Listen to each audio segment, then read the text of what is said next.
San Diego, it's time to fire it up. From the beaches to the ballparks, from the Gaslamp to North County, no one knows America's finest city like he does. You can't just punt on a Manny Machado prime use. He's a fourth-generation San Diegan, born and raised in the heart of this community.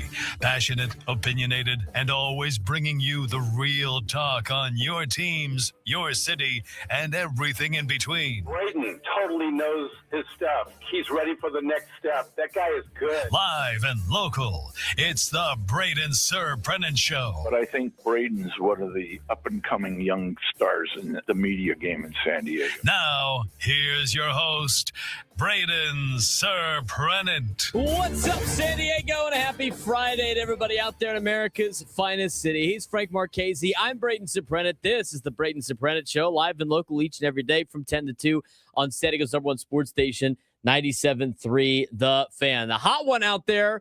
Second to last day of February. It's already 81 degrees. I have 89 today. I know Frank's somewhere upset, hoping it snows, but it's not going to snow. It feels great outside. Somewhere upset. I'm right somewhere here. Upset. Dude. Somewhere upset. That would be somewhere, would it not? You made it sound like I'm not here, though. It's like he's out there somewhere. Your level of anger towards the heat is like the heat miser, yet you want to be the snow miser. Yes. That's where we're at with this. Mm-hmm. You're the third brother. Yeah. The one in between. You know what? Maybe we got to give you the benefit of the doubt. Maybe he doesn't want his natural casings to be cooked that quickly, that early in the morning. I agree with that. Braden needs to get that Italian stash going to get the 1,000 subscribers. No, we don't. Not yet. It's a beautiful day outside. I will say we had this conversation before the show started, Frank and I. If the calendar says 2 in front of today's date in terms of the month in February and it's this hot, no go. But Frank, if that said 3, like if this is on Sunday, is it more reasonable for you for it to be this warm? No. It's got to be it's got to be closer to April. It's got to be past. It's got to be past March 15th. That's the cutoff date. Yes, March 15th. Yeah, you're getting closer to spring at that point. So, other than that, no. I love it. I think a lot of people in San Diego are going to love the weather today and get that new sense of spring and summer vibes already. So it's going to be a fun day today. We got a lot to talk about on the show today. We're going to dive into, obviously, what has happened in Major League Baseball in terms of the Padres, what happened yesterday, what continues to happen. And for the Padres, get to the lineup later on.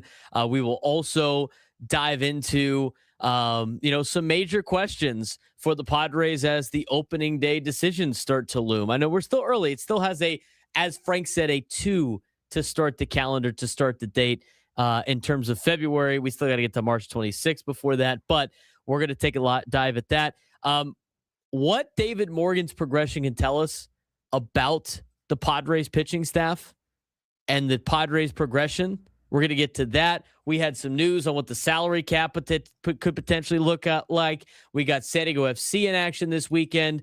Aztecs have a very important game tomorrow as well. That game is a game that's going to be win and in kind of situation for San Diego State basketball. So we have a lot of things to discuss in the show. But I would be hard-pressed to not, and I would be taken aback if I didn't start with probably the biggest news that we got yesterday when it comes to sports here in San Diego.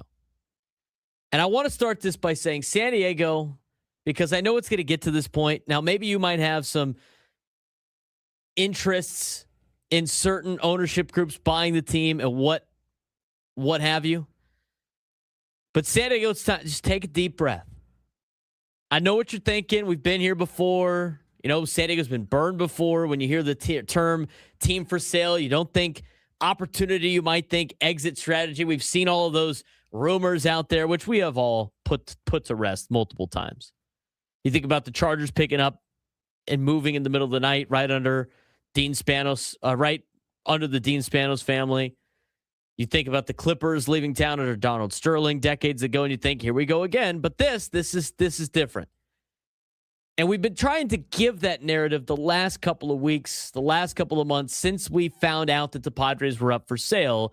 And I think you're starting to realize why we were saying these things. This is different. The San Diego Padres aren't sneaking out the back door. They're about to walk through the front door with a record-setting valuation and a line of billionaires trying to get in. 5 very strong bids.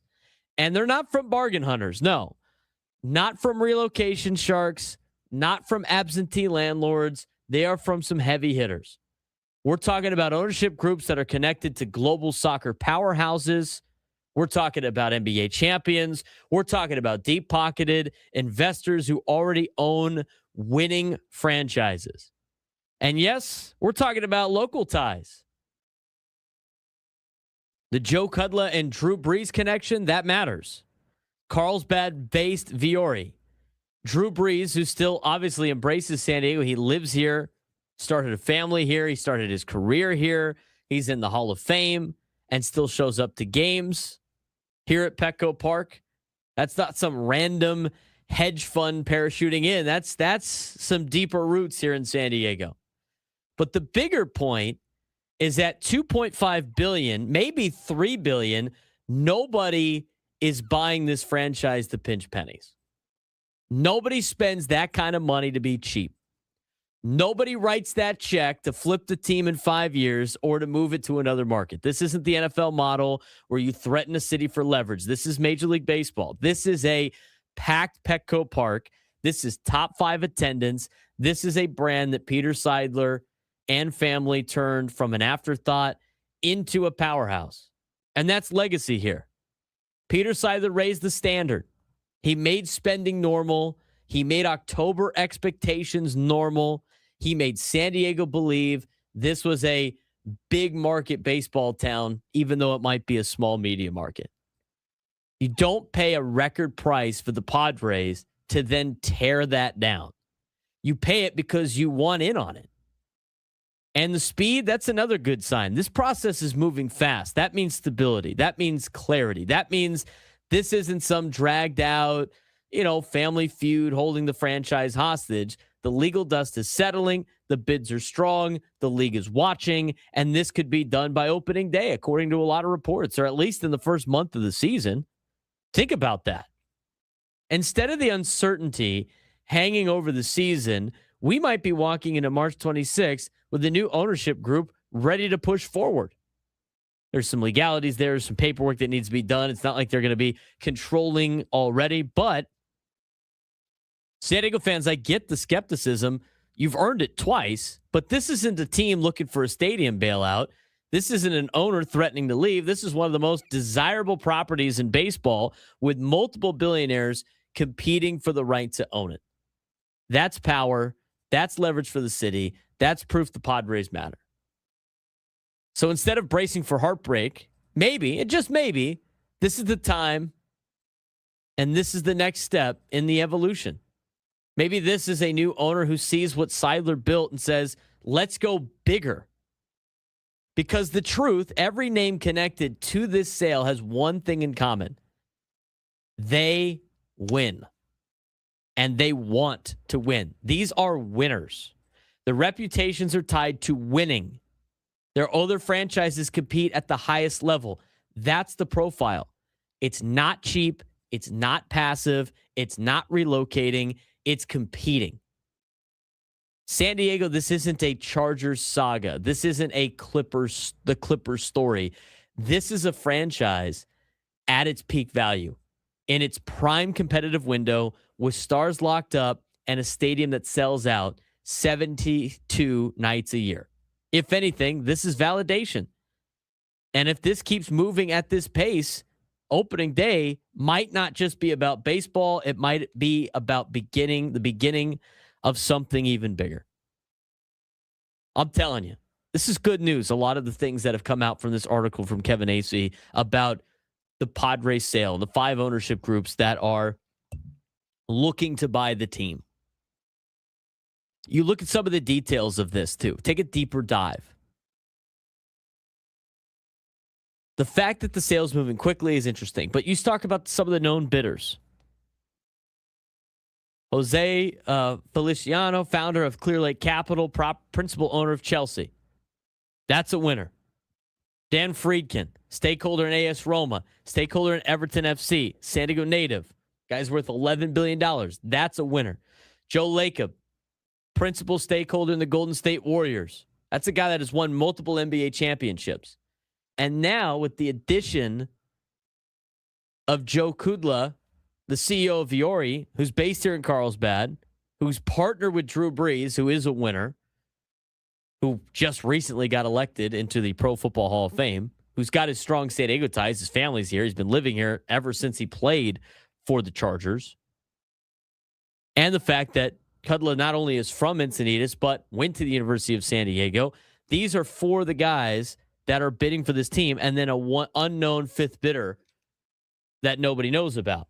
But all known bidders have major sports ownership or strong regional ties. These are the things you're looking for in a new owner for the Padres.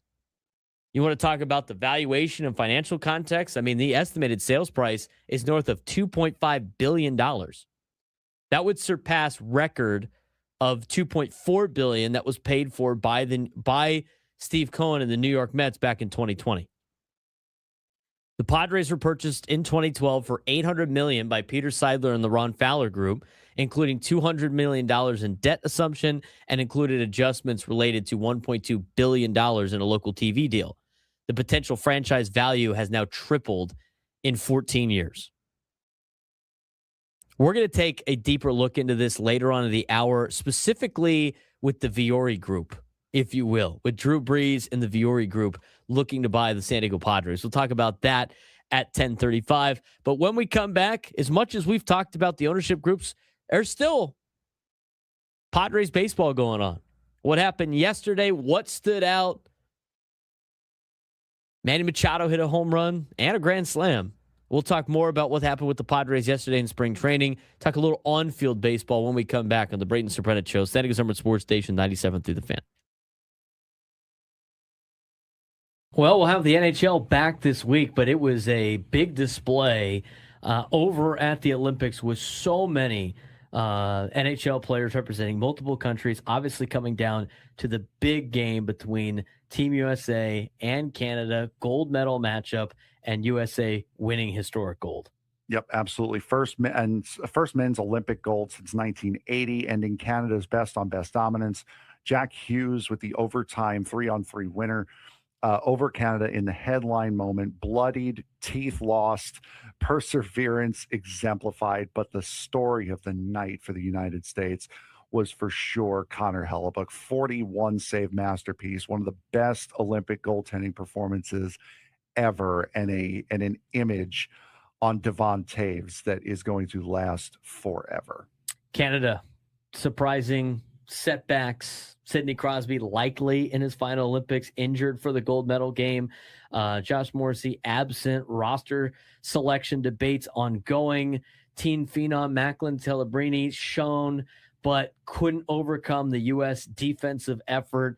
Powerhouse nation showing some parity. Finland got bronze. Slovakia semifinals. Sweden a little underperforming, but overall, for Team Canada, it's a tough loss, but this isn't a miracle. This is 2 NHL All-Star teams competing at a high level and getting to the golden goal. Yeah, this is 2 NHL powerhouses, and both these teams, we said it, with the route that they took to get to where they were. The games last week, we thought against Sweden and Czechia, we thought were going to be the toughest games. And they proved to be. We didn't think they were going to be as tough as they were, forcing both the U.S. and Canada to go into overtime. But they struggled against those teams. Now they playing each other. They also go to overtime. Also, you had the 2 women's teams going to overtime against each other. So, I mean, it was the perfect send-off for the Olympics this year, and one that I'm sure the Olympics was very happy that they got. And they got the ice ready in time too. Yes. That was an event that almost never happened. Yep. Because of the situation in Milan.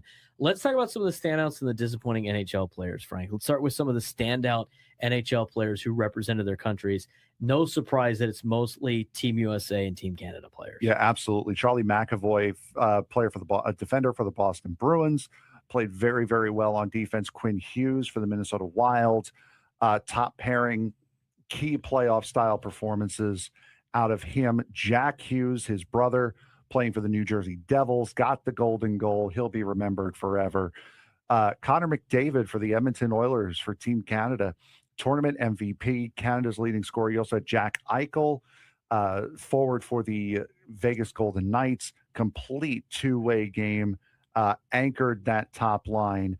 One of the players for the Canadians who played for the, I believe that's the Slovakian team, Yuri Slavkovsky, I believe, led Slovakia to the semifinals, 7 points in 4 games. You also had Tage Thompson as well, underused but highly effective, contributed to the U.S. goal, player for the Buffalo Sabres, had a very, very good tournament as well. Let's look at some of the disappointments. No surprise with the way that Sweden disappointed that they're going to have some disappointments on this list. Yeah, certainly. Sam Reinhart, forward for the Carolina Panthers, ineffective in limited top 6 minutes. William Nylander for Team Sweden for the Toronto Maple Leafs, needed more of him. He's one of the top paid players on the Toronto Maple Leafs. He's also one of the reasons why the Maple Leafs lost Mitch Marner, was because they had to pay William Nylander's salary.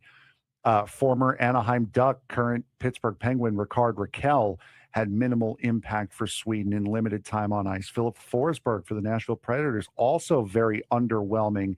And Ducks goalkeeper for Czechia, Lucas Dostal, he was good, but he was just inconsistent with a .886 save percentage. Not good enough. So now looking for the second half of the NHL season, we're going to get NHL hockey back later this week, but gold medalists return to the NHL with confidence. Hellebuck has got to go into the second half of the season fired up. The Hughes brothers. I don't know how fired up he'll be playing for the Winnipeg Jets. Yeah, right. Exactly. That's the other thing too, is playing in Canada for Canadian teams when you are an American. Eichel, Larkin, McAvoy, and others could impact the playoff pushes with what they did.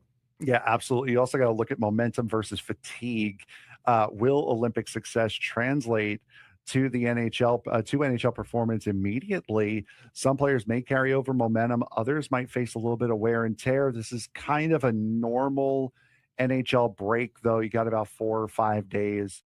Got some new names out there when it comes to the potential buyers of the San Diego Padres franchise. We'll get to that in just a little bit, but we do want to continue the conversation about what's been going on at spring training. And again, we're in a difficult time slot to talk about Padres baseball, because we can talk about the first half of the game live, but we're also working on other things.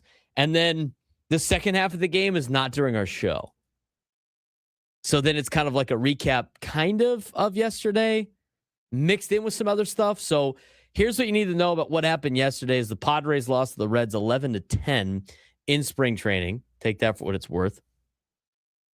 Oh, your guy Robbie Snelling's pitching for the Marlins right now, huh, Frank? My guy? Your guy, Robbie Snelling. When did I miss that? It was your week to watch Robbie Snelling this week. Oh, you got to look at the emails, man. Robbie Snelling pitching for the Fish. He's in a little bit of a jam to get things started. It's Kyle Schwarber now with runners on first and second, nobody out. Good luck to him. All right, talking about the Padres again. Padres lost to the Reds yesterday, 11-10. Final score in game flow: the Reds defeated the Padres late in the game. Slugfest at Goodyear Ballpark. Is that thing configured just like the Great American Bandbox? 11-10. Multiple lead changes, offensive heavy game, spring training style game, classic Cactus League chaos, lots of offense, and a lot of uneven pitching. Zach Maxwell got the win. Garrett Hawkins took the loss. Will Cannon got a save for Cincinnati. Manny Machado's kind of first loud spring debut yesterday.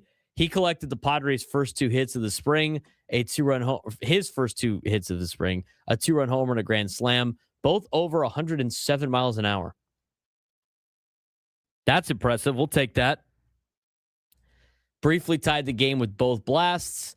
Star showing some midseason power in February. Good to see. He's obviously trying to get locked in, Frank, for the WBC, but I know these things don't matter, but seeing Manny Machado hit home runs again, that's fun to watch. It's still fun to watch. Yeah, definitely good news coming out of Peoria, or Goodyear in this case. But yeah, he's starting to get ramped up for the World Baseball Classic, which is starting next week. So he's trying to get rolling. He's trying to get into midseason form as quickly as he can, and we'll see how long he can maintain that before he has to come back to Padre camp. Offensive note, Sungwoo Song got his first hit of the spring. He got a single, first start at second base. He drew a couple of walks as he tries again to progress through the velocity adjustment. Rodolfo Duran, 2 for 3, first spring training homer, competing with Luis Camposano for backup catcher role. He, I don't know how much he's actually competing with Luis Camposano for the backup catcher role. Him, Blake Hunt. I mean, Chris Ello yesterday was like, I don't even know who Rodolfo Duran is. Neither did I. I didn't know who he was, except for the fact that we had to read him off the lineup. Guy went 2 for 3. The other thing that they brought up when they were talking about this in particular, as I was driving home, Frank, I don't know if you caught this on Gwen and Chris. They talked about crowning too many young guys early, which I totally agree with. Yeah, they do that. I mean, everybody just like, oh, he's the greatest thing that's ever happened to baseball. Why don't you let him play a little bit? And then Ello goes, what about Rodolfo Duran? Why isn't he the best catcher ever been born? Not wrong. Look out, Johnny Bench. Rodolfo Duran, 2 for 3 of the home run. Nick Solak continues to have a pretty good spring. He doubled off the bench. Anthony Villar doubled as a defensive replacement. A lot of bench and depth pieces made noise. And, from the offensive perspective, Frank, some of these depth guys, I mean, these are the guys that have to get out to a hot start. No surprise that they have continued to play really well, especially going against pitching that is not up to speed yet. Yeah, you're still early days in spring training where starting pitchers, normal everyday major league starting pitchers are still trying to ramp up a little bit. So it's usually the middle couple of weeks of spring training where you start to see those guys start getting like genuine closer to real game work. That's kind of where you see the minor leaguers and major leaguers start to separate themselves from the pack. It's not really this week. It'll be more next week and the week after that. Yeah, when you start seeing more pitches that are built up and everything like that. I mean, Nick Pivetta had his first spring start. Not as crisp as Michael King. But again, Nick Pivetta has not pitched since October. He went 2 innings, gave up 3 earned runs on 3 hits, 2 walks, and a strikeout. All damage came in the second inning. He escaped that first inning after Ellie De La Cruz hit a triple. But then after that, it was, I just thought Pivetta looked a little wild yesterday. Like with the couple of walks, ended up biting him on a bad pitch. I mean, he's working on things, trying to locate. It's, again, he hasn't pitched in however many months it is. And we talked about that with JP Sears, talked about that with some of these other guys. The first start you get, it's cool if they go out there and dominate early, but it's going to take a little bit of time. Nick Pivetta, obviously, working on a lot of stuff. Only went 2 innings yesterday. I think the biggest thing that you would look at with the walks, but that's, again, something that he will get locked in on early in spring. You got clean innings from David Morgan, Randy Peralta, and Ryan Auk. Some prospects protected from the Rule 5 draft that pitched. Miguel Mendez, he gave up 4 earned runs in 2/3 of an inning. Garrett Hawkins ended up giving up his first earned run of spring training. He did have 2 strikeouts. Frontline arms pretty steady. Depth arms a little shaky, but overall, pitching staff did okay in a game that they ended up giving up 11 runs. So, there's only so much you could pull out of it. I will say Wandy Peralta has had a couple of good outings so far in spring training as he gets ready to go for the World Baseball Classic. And I know a lot of fans were disgruntled with Wandy Peralta last year, Frank, but Wandy Peralta, when you look at the overall statistics of how he played, aside from like 2 outings, he had a really good year last year for the Padres and a pretty steady left-handed arm for them to use. It was mainly that outing at Yankee Stadium was his really bad outing where he was forced to eat it on a night where the Padres kind of gave up, which happens over the course of the season. But he has been very, very good and very silently good as well. He's one of those lefty, reliable arms that you have in that bullpen, and he's starting to really show that he's worth the amount of money that you paid him, as silently as it may be, and how fans want to really highlight his bad days. He's had a heck of a lot more good days than he's had bad.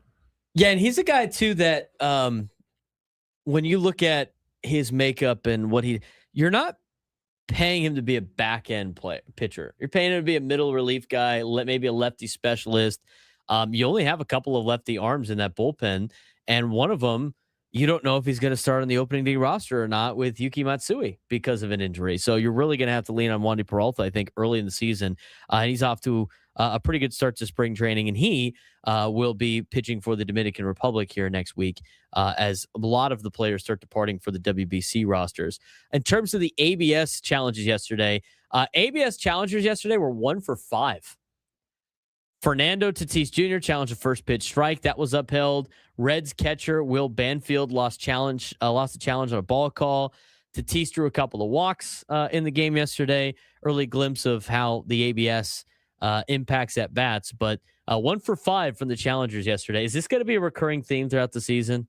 We're going to be constantly talking about the ABS system.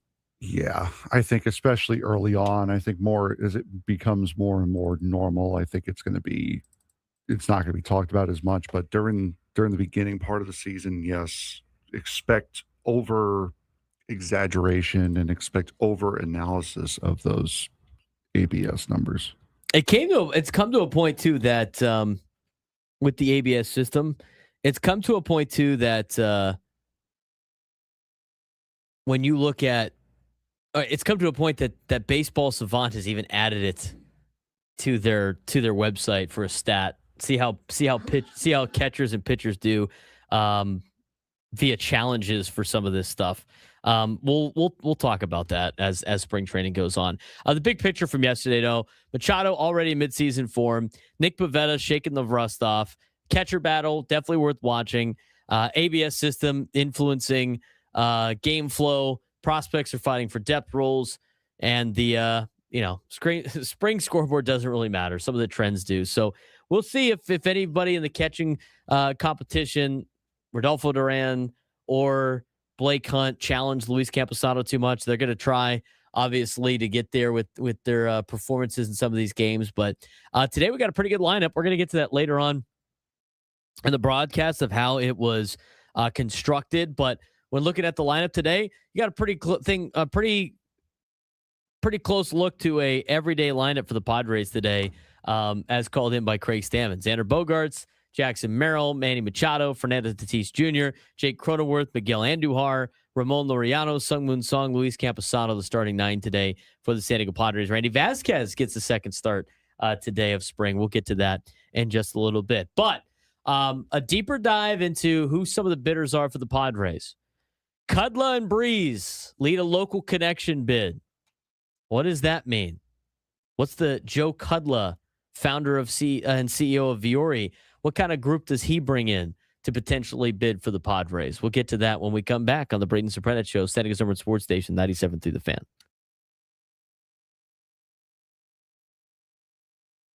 San Diego Torero fans, time for your weekly University of San Diego Toreros update covering baseball, men's basketball, softball. Toreros have been making waves this past week, and there's plenty to break down heading into this next week of games. For baseball, this is the big program for USD on the men's side. They're riding a 5-game winning streak, now highlighted by a Tony Gwynn Legacy Tournament sweep.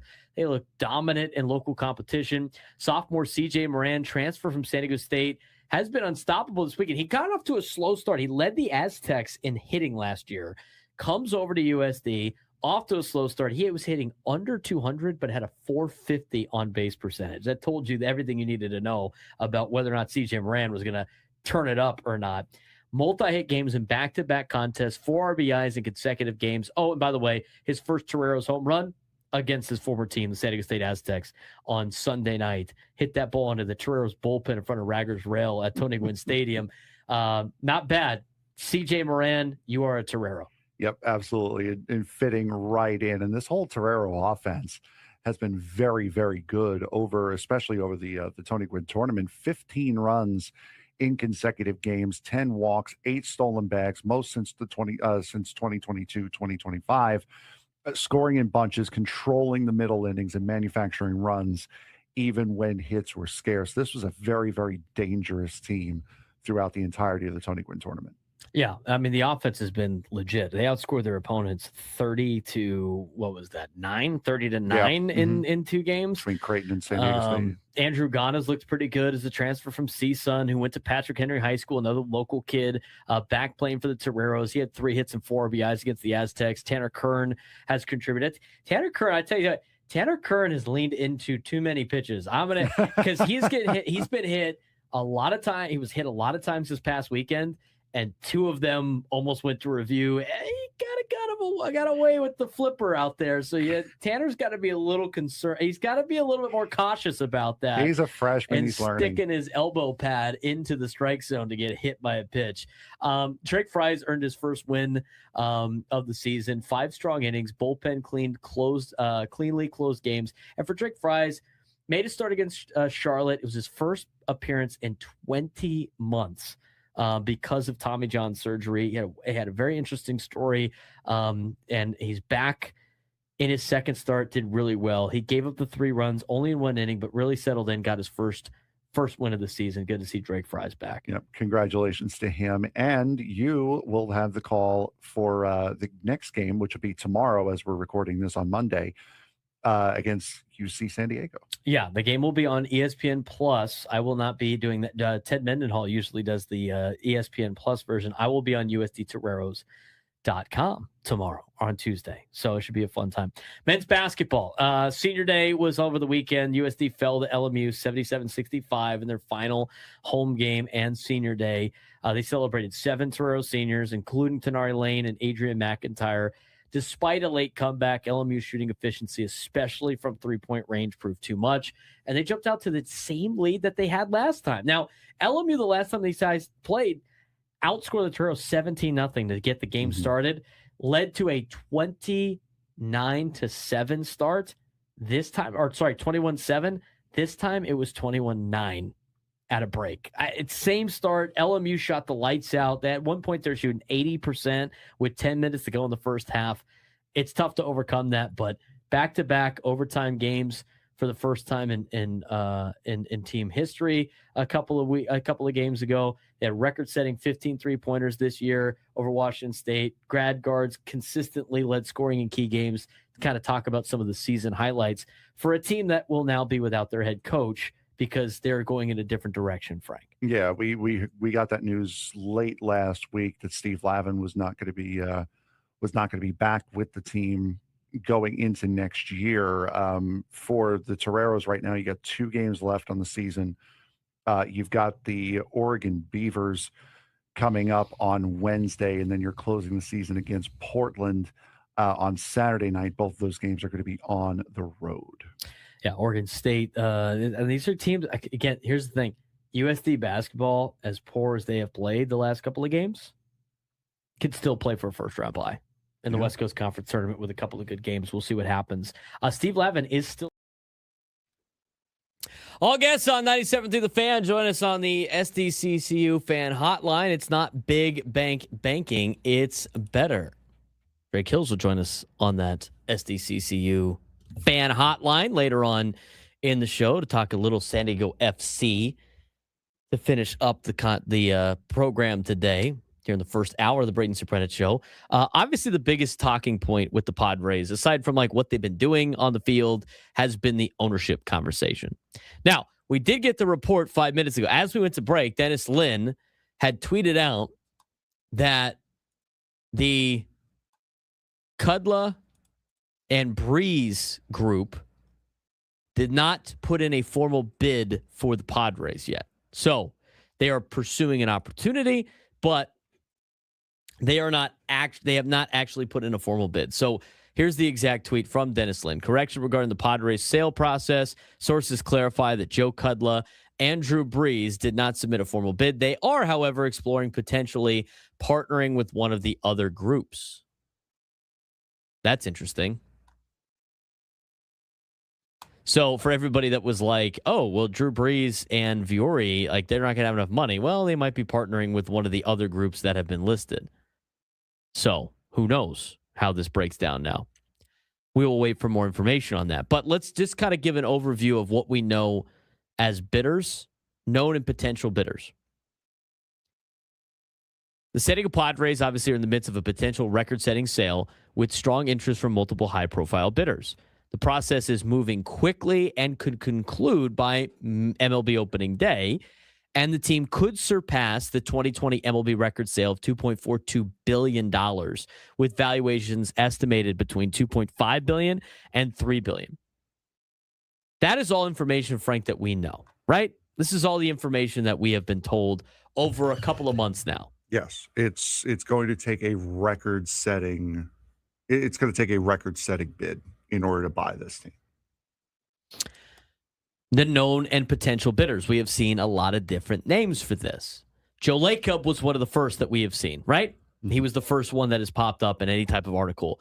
He is a Bay Area resident. Just to recap, owner of the Golden State Warriors. He has previously attempted to buy other Major League Baseball teams, the A's, the Angels, the Dodgers. He is known for success-oriented ownership.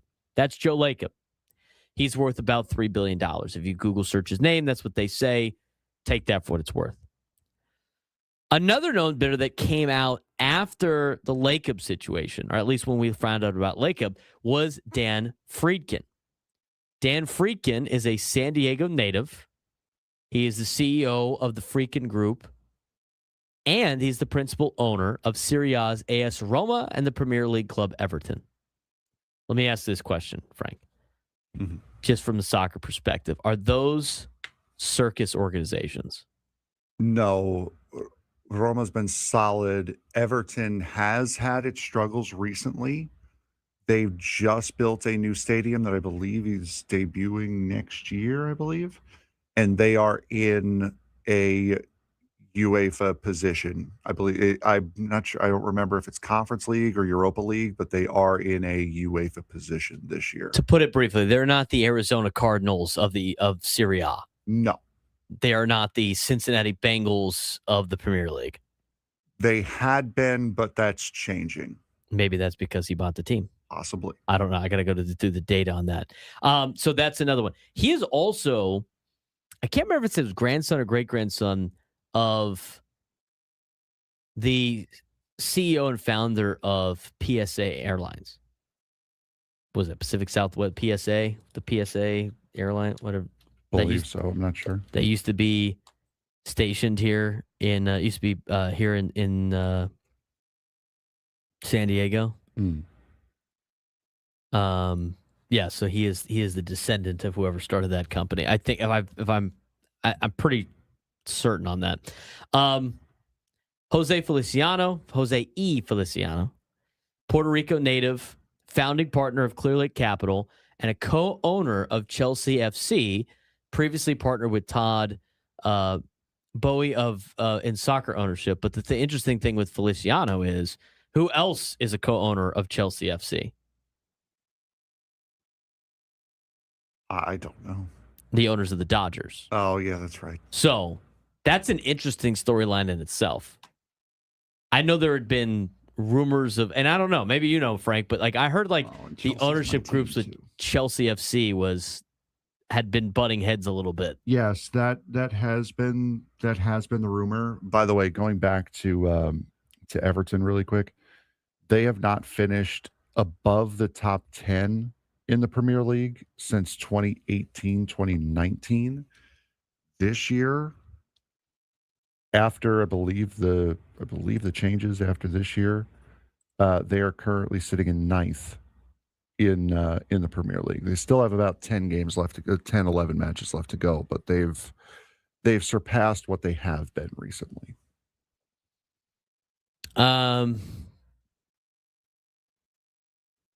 Here is the they just had an Everton deal. Everton owner Dan Friedkin has made his position clear regarding a potential summer sale of Ndai to Manchester United. Who is that? Is that like their best player or something? One of their better ones, yeah. After several years spent offloading key players to stay within Premier League financial rules, Everton finally appeared to be on the more stable ground. Ndai is drawing attention from Man U after another impressive campaign. Backed by the Friedkin Group, the Toffees are no longer under pressure to make sales and can be more selective in their transfer dealings. Interesting. And when it comes to his future at Goodison Park, Friedkin seems prepared to draw a line. So here's what you need to know about Friedkin. Sounds like he came in to buy Everton, and they have now more financial stabling, and now he's putting his foot down saying you can't trade one of our best players. Am I reading that wrong? I think that's something that's something Padre fans are worried about. Is that not? About having a guy trade away their best players? Yeah, about somebody just starting to sell people off as a new owner and then just, completely sending the team into shambles. Doesn't sound like that's going to happen with Dan Friedkin now, does it? No, it doesn't. Here's the thing with Dan Friedkin, too. To the chagrin of Harold Reynolds, I'm sure. He must have. I don't know when they bought the team, but the Friedkin Group wrote this to Evertonians. Is that the proper pronunciation for Everton fans? Evertonians? Sure. I'm a Chelsea supporter, so I don't care. Okay. Well, you're going to learn a little bit about Everton here. Following the completion of the takeover of Everton Football Club, I want to express my gratitude for your continued support and introduce the incoming executive chairman of Everton, Mark Watts. Take immense pride in welcoming one of England's most historical football clubs to our global family. Yada, yada. Friedkin Group is a diverse family of companies with a global footprint spanning industries such as sports, automotive, entertainment, hospitality, and adventure. Across all our endeavors, we strive to deliver extraordinary experiences that ignite people's passions. We are thrilled to bring this ethos to Everton and the Liverpool City region. Friedkin bought Everton on December 19th of 2024. All right, so they're just... What you're seeing out of Everton right now is the beginning of his stuff. You can't really take last year and the year before that into account because he's still trying to figure out what he wants to implement. He's starting to implement his way of doing things now. And now you're saying that they're close. They're competing for a... They are better off in the Prem than they have been in recent years, yes. All right. Let's before he took over, they were not very good. They finished 13th in 24-25, 15th in 23-24. They were on the cusp of relegation in 22-23 and 21-22. They finished 10th in 2020-21, and then 19-20 they were 12th. But before that, they had a run of 2 8th-place finishes and a 7th. Is this somewhat the best that they have done in the last 10 years? Yes. Okay. They're on the cusp of being as good or better than they have been over the last 10 years, yes. Okay, so the Friedkin Group, Dan Friedkin bought Everton, stabilized the money, and now is saying, you're not selling my best player. He's staying here. That sounds like you know what? That sounds like somebody that's going to buy a team to win. Does it not? Yeah. I think that sounds like somebody that wants to win. He's not just buying teams just to buy teams. I bet you AS Roma's probably pretty good right now. Are they okay? When did he buy them? I mean, that's another question. Something else we'll dive into later. But Friedkin's a guy that's a San Diego native that let's put it this way. He was born in San Diego. He lives in Texas now. But if he was born in San Diego, and this is his hometown, and he is doing this for Everton, what do you think he's going to do for his own hometown team? I'm just saying. And this guy's worth like $10 billion. Whatever it is. I think it's around $10 billion on those reports. Feliciano, as we mentioned, and you're a Chelsea fan, correct? Yes. Okay, so they've had some headbutting. His thing's interesting, too, with the buying a team. He's co-owners of Chelsea with the Dodgers owners. Mm-hmm. And now he's interested in buying the Padres, who is their biggest rival. That's interesting to me. That's interesting to me. It's hilarious. It is hilarious. I find that interesting. So those are the three that have put in bids according to these reports, if I'm reading this correctly. Correct. Then yesterday you had the Joe Cudla and Drew Brees connection. And, Cudla, Carlsbad-based Fiore CEO, Drew Brees obviously started his NFL Hall of Fame career with the San Diego Chargers. They both live here in town. Drew is a big investor of Viore too. So like they've had that partnership for a while. And they're exploring joining a bid in the next round, but did not submit a formal bid in the first round. So I'm interested to see who they might join up with. I mean, if they join up with like Friedkin or something like that, Frank, and you got an all San Diego connection that's got a lot of money and that are from here and live here and have roots here, that to me is a pretty solid group in terms of what Peter Seidler's looking for, or what the Seidler family's looking for, right? I mean, the Seidler family was saying that they want to have somebody that's going to live on and continue Peter Seidler's legacy and all this other stuff. That to me would be the group that fits it off the top without doing any research. And obviously these guys are deep in negotiations. They got a lot of stuff going on. I mean, so I understand that. And then we have a fifth bidder, which might be a fourth bidder now, because if Kudla and Breeze are not have not submitted a formal bid and they're trying to join one of these bids, maybe it's just four bidders then. But identity is unknown, and it's it's described as a very strong bid. So maybe they're part of that group. Who knows? Financial and market context of this. Padres valuations are supported by record attendance, 3.4 million people going to games in 2025, 72 sellouts. Petco Park is considered one of baseball's premier stadiums, and MLB may face a potential lockout in 2027, but the Padres remain a prime asset due to scarcity of franchises and rising global interest in the game of baseball. Seidler family collectively owns less than 50%. The trust is controlled by Peter Seidler's widow and kids and is the largest single stake. Sale process has accelerated after resolving legal disputes among the Seidler family members. John Seidler is committed to keeping the team in San Diego post-sale, which we knew. No indication of relocation, which we knew. Buyers are being vetted for alignment with winning long-term investment in the franchise. Sale interest is high. Cuda and Breeze, local tie, significant for fan engagement, but they're, again, trying to join one of the groups already making a bid. All likely buyers are aligned with winning and sustaining the team in San Diego, which is very much a contrast with the Chargers and the Clippers and the Rockets and other organizations that have now bolted from San Diego.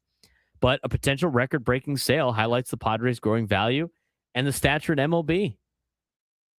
And this is all great. This is all great news, Frank. These are all things that I think point in the direction of a new ownership group that's not taking it over to hold on to for 5 years and then sell, but an ownership group that wants to make a splash.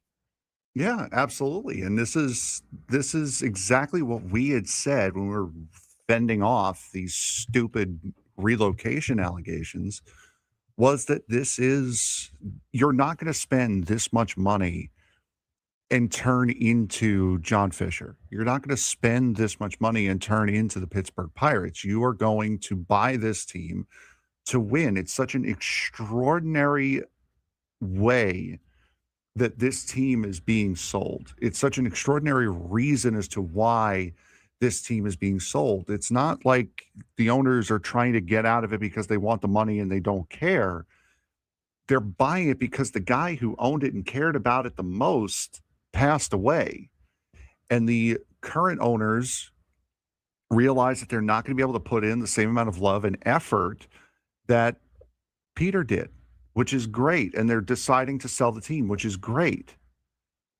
You now have this sale. You expect this sale, honestly, to go quickly because of the state of the Padres as it sits right now. They don't need a building. They're not fighting with the city. They're not under crippling amounts of debt. The fan base isn't revolting against them. That's all good news. If this sale takes forever, it's because the Seidler family has not found the right person to sell. It's not going to be because of a lack of bidders. Yeah, I mean, it's obviously that people are bidding on this organization not to flip it and not to tear it down. That it's a valuable asset that you have. I mean, when you see teams that go for sale, I don't know how many times we have to do this exercise, but let's talk about teams that go on for sale all the time, right? Mm-hmm. Teams that are always for sale usually have a problem. That's why the owner doesn't want them anymore. Yep. This is an extenuating circumstance because the owner that had the passion for the team passed away. Yep. And the family doesn't want to hold on to an asset that they don't have the same passion for, and they want what their brother wanted for this team to have that success, and they're willing to sell to order to make that happen. Which is a great sign for this team because there are many people that are looking for as much money as they possibly can, would hold on to it, be damned the results of what this team turns into, and try to flip it for as big a profit as they possibly can. They are realizing early in this process, that they do not have the will or whatever it is that they need in order to do what is needed for this city, for this team. So they're backing out of it, which is a great, great sign. That's a fantastic sign. It just shows that they have the best intentions for the team and for the city at heart and not their own wallets.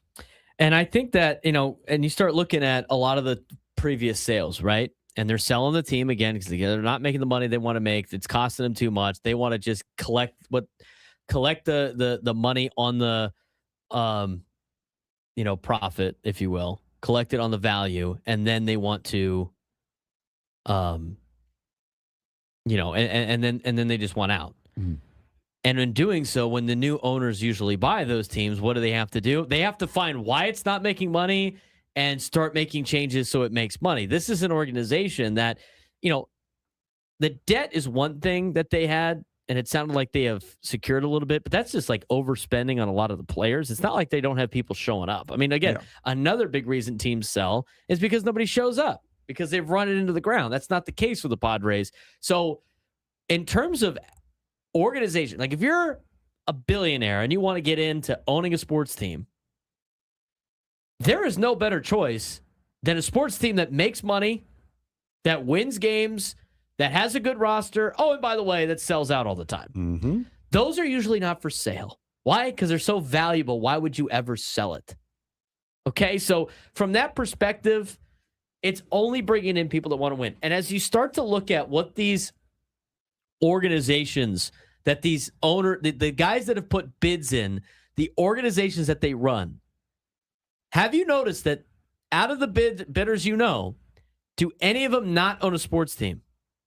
No, they all own a sports team. The only one that doesn't is the Breeze Cutta group, but that group is not putting in a formal bid. They're trying to join another group out there. They're willing to put some shares in to be part owners of the Padres. So now you're looking at just the top three. We don't know about the anonymous one, right? They all own other franchises. They own franchises that have won championships, or in Friedkin's sense, he's still a relatively new owner, but everything that we just read about Dan Friedkin and the Friedkin Group, he wants to win. Mm-hmm. Based on like, hey, I know Everton, I know our best guy, might be valuable to get rid of. He's staying. We're not letting this guy leave. We'll spend the money to keep him. And it sounds like, as that article said, the stability that the Friedkin Group gave Everton has solidified the roster. And look at the results. They're starting to play a lot better over there in Europe.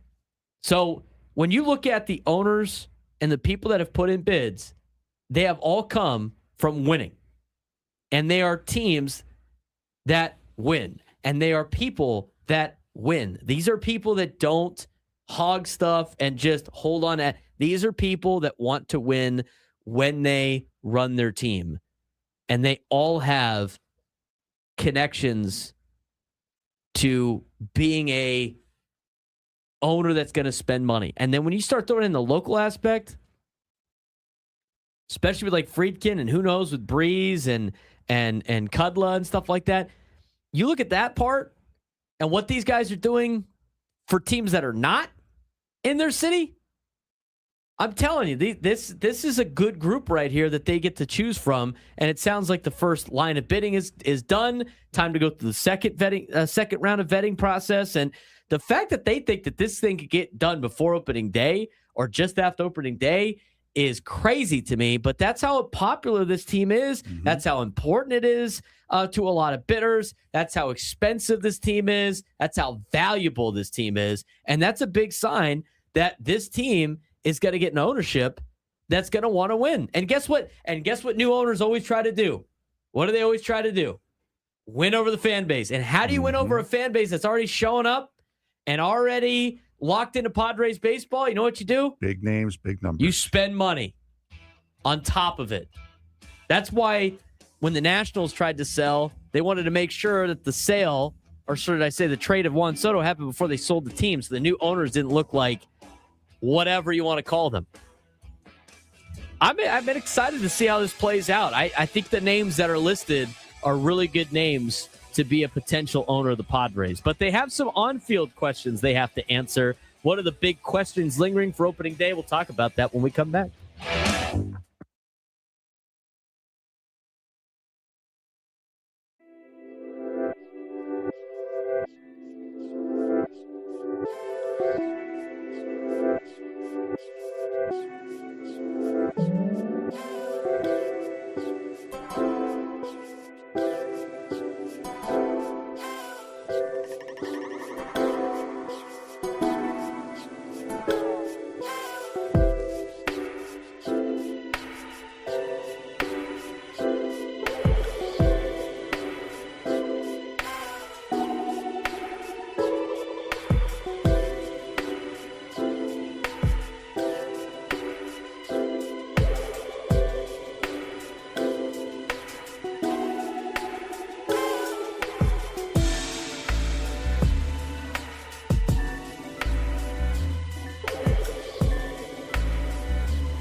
Broadcasting live at the Bill House Studios, we know how. Hour number 2 of the Braden Surprenant Show, San Diego's #1 sports station, 97.3 The Fan. Talking a lot of going on with Padres baseball in terms of ownership, maybe new ownership.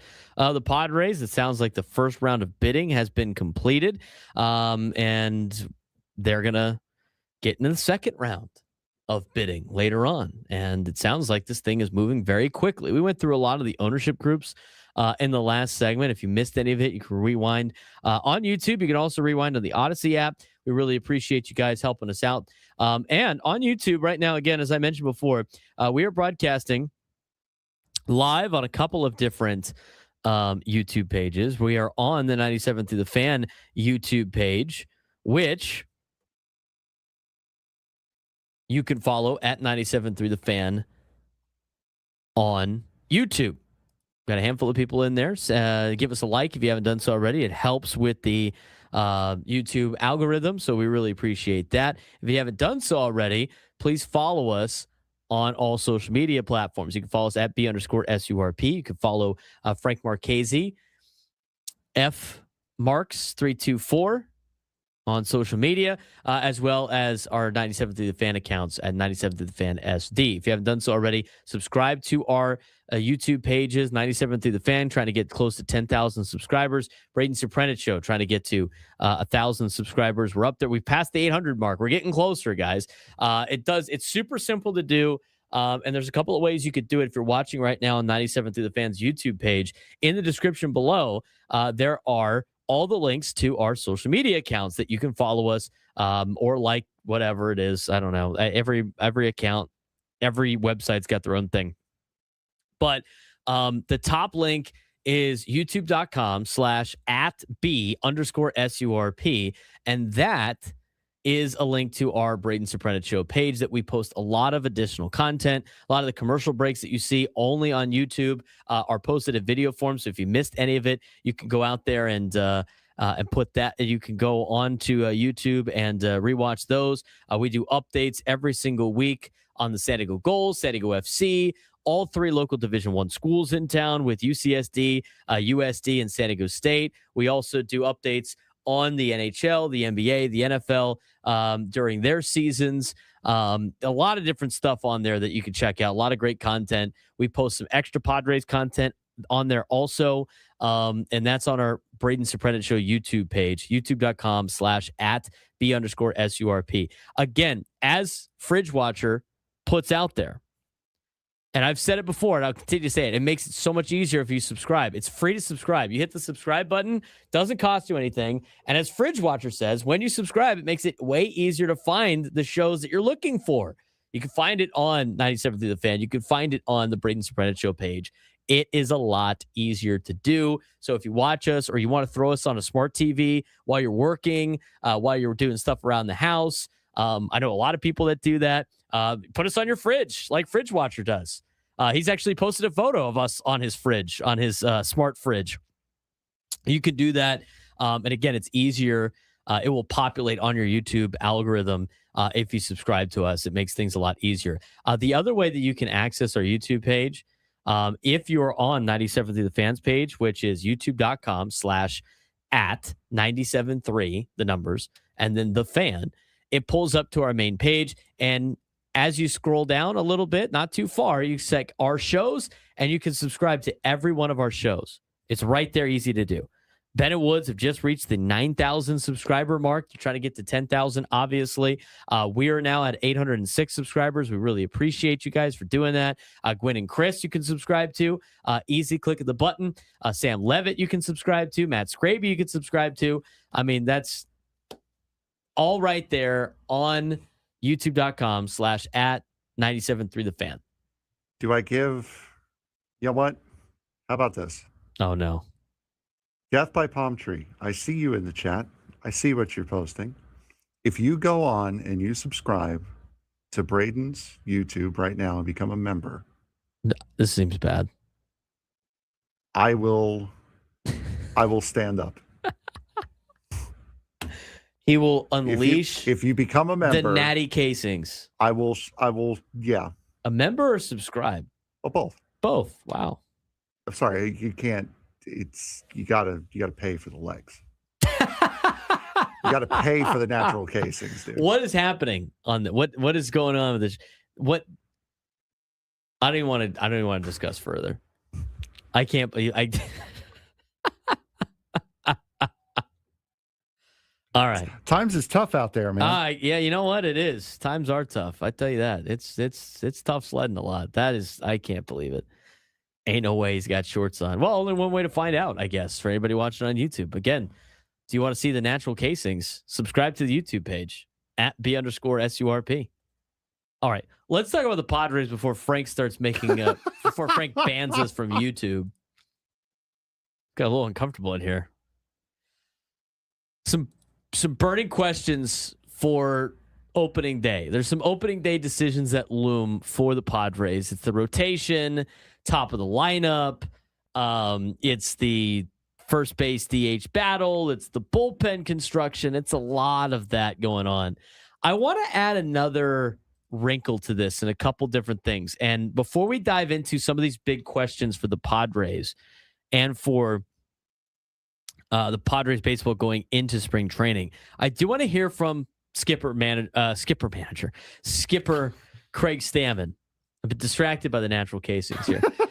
Craig Stammen on a couple of different clips. Okay, so I want to talk about. We talked about Sung-Moon Song yesterday in terms of like somewhat a bench piece, and this is going to lead into the next one. This one's a little bit longer of a clip, but Craig Stammen talked about how Sung-Moon Song will be used while other players are away for the WBC and the competition for the final roster spot. Before we talk about the major questions of the Padres, we kind of have to hear from Craig Stammen himself on how he views certain situations. So here's Craig Stammen talking about Sung-Moon Song and how he will be used while other players are away for the WBC and what that competition is like for the final roster spot for the position players.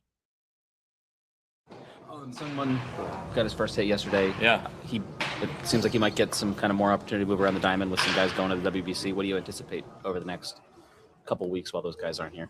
Yeah, we'll get a good look at him as we have already this spring, and I think he's past his injury stuff, so it was just good to see him, hit a line drive and it fall through. He had a nice little line drive the other day. It got caught, but I know he feels like a weight off his shoulders that he got his first hit, and now he can just go play baseball now. You mentioned, I think, once or twice shortstop for him. Is that somewhere we could see him? Yeah, we might stick him over there and see what it looks like, at least in practice, and then, maybe bring it to a game. But, he'll be moving around a little bit more. Probably see him in the outfield. See about first base. We got a lot of first basemen, so we'll see if, we just got to get him on the practice field doing those things, and then we can put him in the game.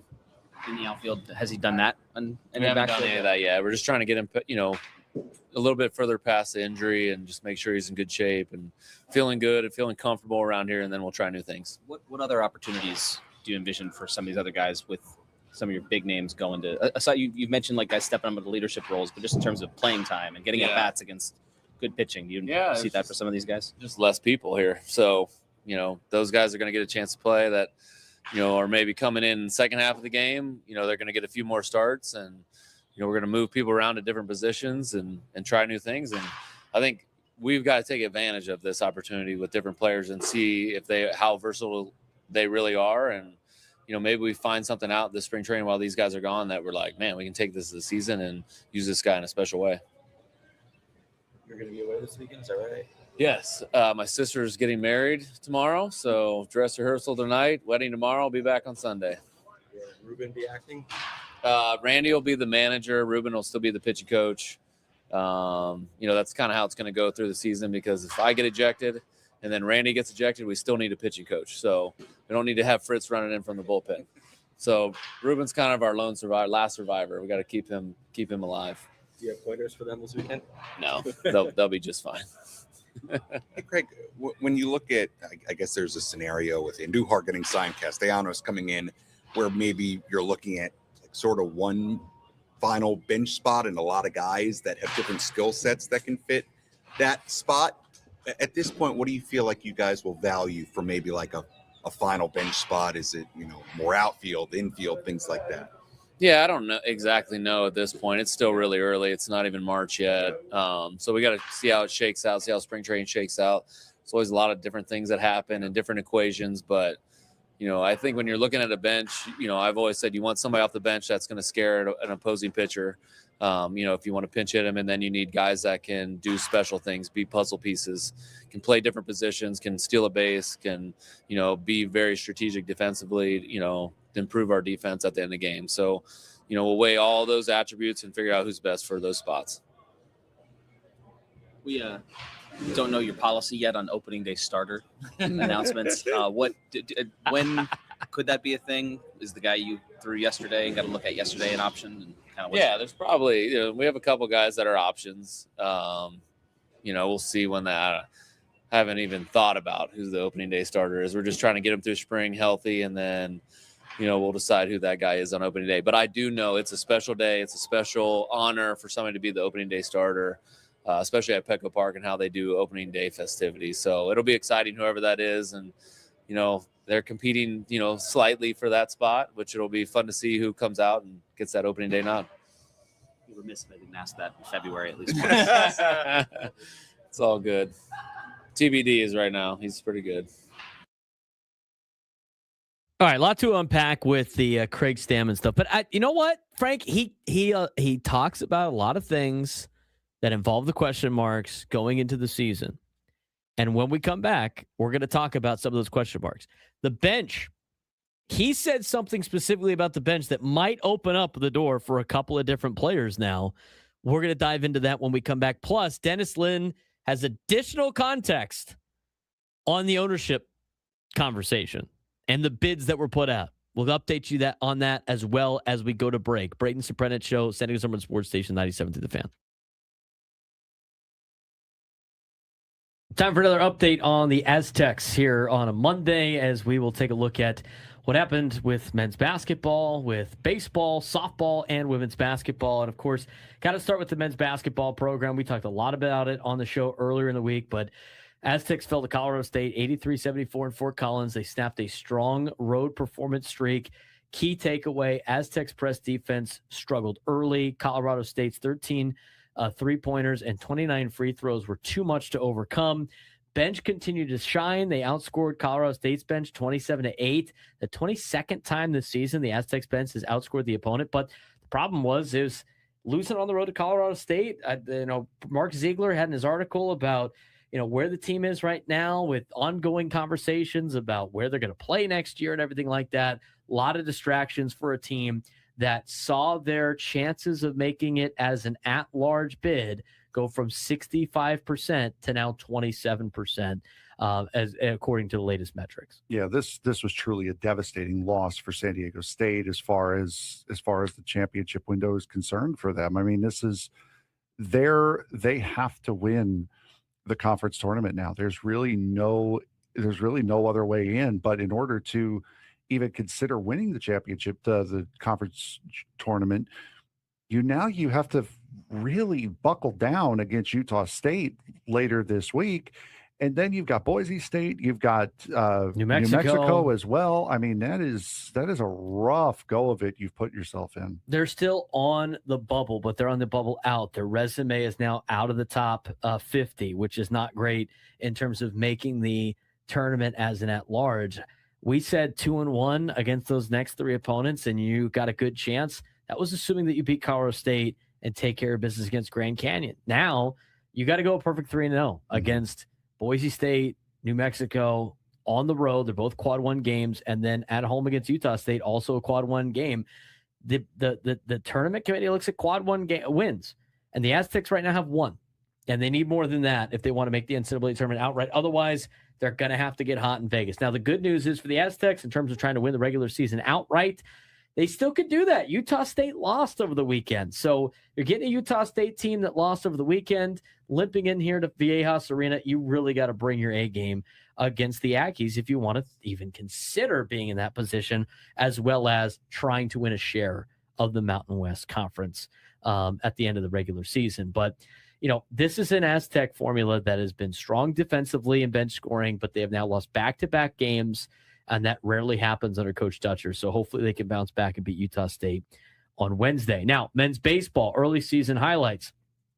Rohan Latau named Mountain West Pitcher of the Week after a 3-0 shutout against BYU on Friday. Struck out 10. Aztecs did stumble in the Tony Gwynn legacy against USD. They lost 15-4 after the Toreros got off to a hot start. And they got an upcoming challenge. I mean, they got to go up to UCLA on Tuesday, number 1 of the country. And then they will go up to the Pacific Northwest to take on Washington. Tough weekend for the Aztecs. They did beat BYU, had a tough time against Utah, and then USD really exposed the lack of pitching depth for the Aztecs. Yeah, I think it was 11-0 in like the second inning or so. 11-0 after 2.5 innings. Yeah, so USD really put it on them in that last game. But for San Diego State, new head coach, we're trying to figure out different ways of doing things. We're trying to find our standing, as it were, not just with the Mountain West, but with ourselves as well. So it's you can kind of see the iffy start in there, but there's still a lot of time left in this baseball season. They handled Long Island pretty easily, and then they ran into some tough competition. Irvine on a Tuesday. They're one of the best teams in Southern California to play in this Tony Gwynn Legacy tournament. Obviously, beating BYU was good out of the Power Four. Losing to Utah was tough because I watched that Utah team play in person, and they're not very good. But the thing is with Kevin Vance, he's a pitching guy, and he runs the pitching staff. And the biggest problem that the Aztecs had against USD was just throwing strikes. I mean, that's an it's not easy to fix sometimes, but it's a fixable problem. They had good stuff. They couldn't throw strikes. 12 free passes in the first 3 innings issued by Aztec pitching. And that is 9 walks and 3 hit batsmen, led to 11 runs. I mean, the Toreros got 11 runs on 5 hits. It's not even like they were just racking up the hits. They were being pesky in the box, and they weren't going to swing at crap. And when you play a team like USD that doesn't swing at garbage, you got to be able to throw strikes. Yeah, and there's not a recipe to win games. That's also a lot of games, especially for college when you're used to playing a couple times a week. Play 3 games in 3 days. That's a lot for a college team to be able to handle. The top half of that rotation for the Aztecs, really good. Then it starts running into some problems, as you see, with what they have on Sundays and now maybe on Tuesdays. Women's basketball dominated the Mountain West. They continue to dominate the Mountain West. They have now clinched a share of the Mountain West regular season title. They're 22-4 overall, 16-1 in the Mountain West. But as talking with Chris Ello, as we did, they got to win the Mountain West tournament to get in. They don't have enough metric-wise to get in as an at-large, which is very unfortunate that the Mountain West and women's basketball is a one-bid league. Yeah, absolutely. Nala Williams leading the team offensively and in assists as well. Caitlin Hamilton continuing to shine, 6th Player of the Year candidate, balanced scoring and discipline, leading to a 68-59 win over Fresno State over the weekend to secure that 16-1 Mountain West record. Yeah, they still have a chance to win it outright. If they win Wednesday at Boise State, they will win the regular season championship outright. Softball. All guests on 97 through the Fan. Join us on the SDCCU Fan Hotline. It's not big bank banking. It's better. As we broadcast live from the Bill House Studios, we know how.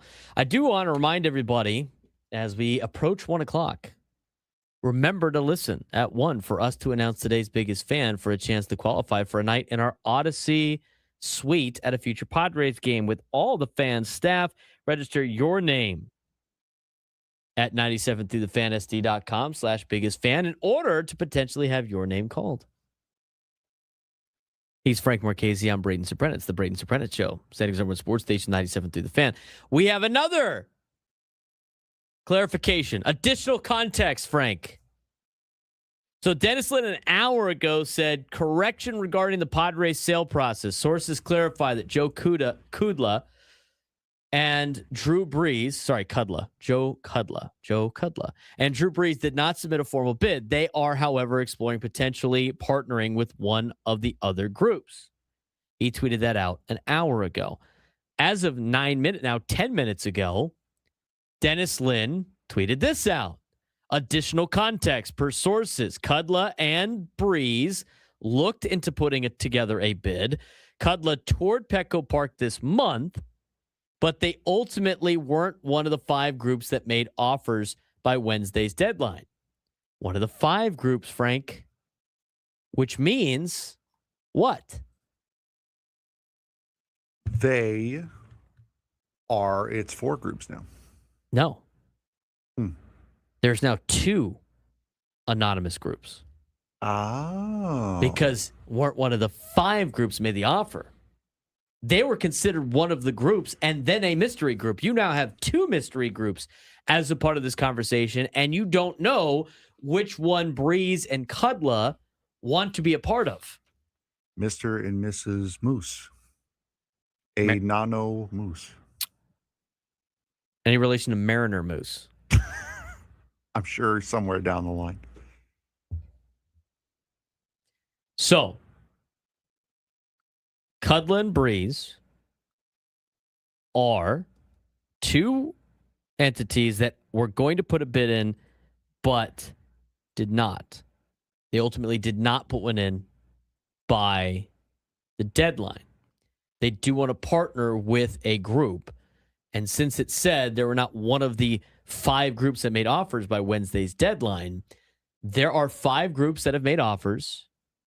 There are 3 that we know, and there are 2 that we don't know as we go into the second round of bids, if you will, for the Padres ownership. But when you look at this,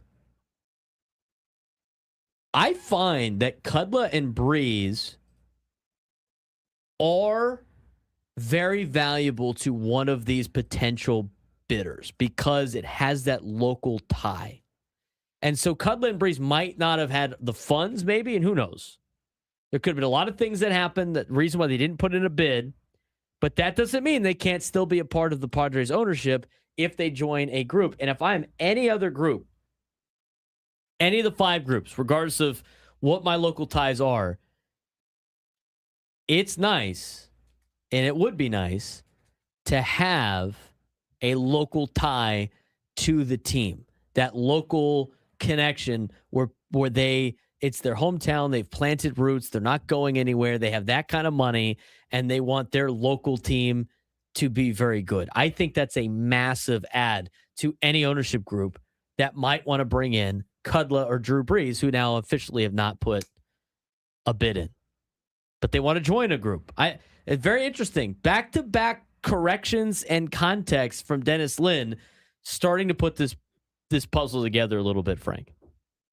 Yeah, and that was a story that came out kind of late last night. It was, relatively late afternoon. Like later afternoon into the night. So I would not be surprised if we see even further clarifications on this situation. It's the sale of a team, and plus, we're sitting here marveling at how fast this team is selling and how fast it's moving. They might pick somebody before opening day. The sale might not be done until the middle of next year. Who knows?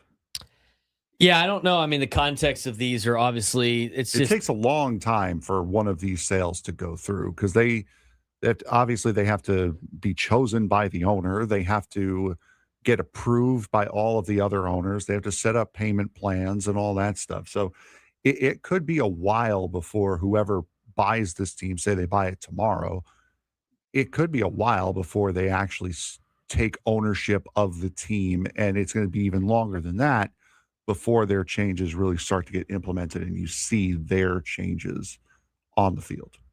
I mean, it took the Orioles a year. Yeah. So, I mean, it's possible it might take longer.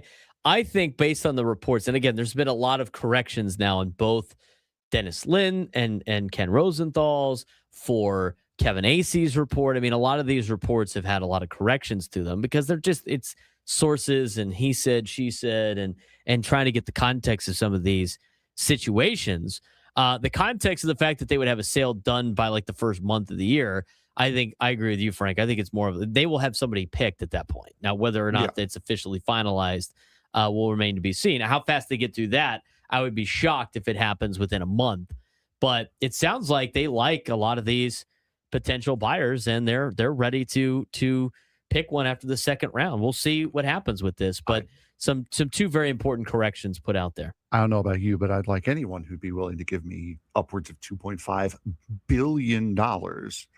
They would be pretty okay in my book, honestly.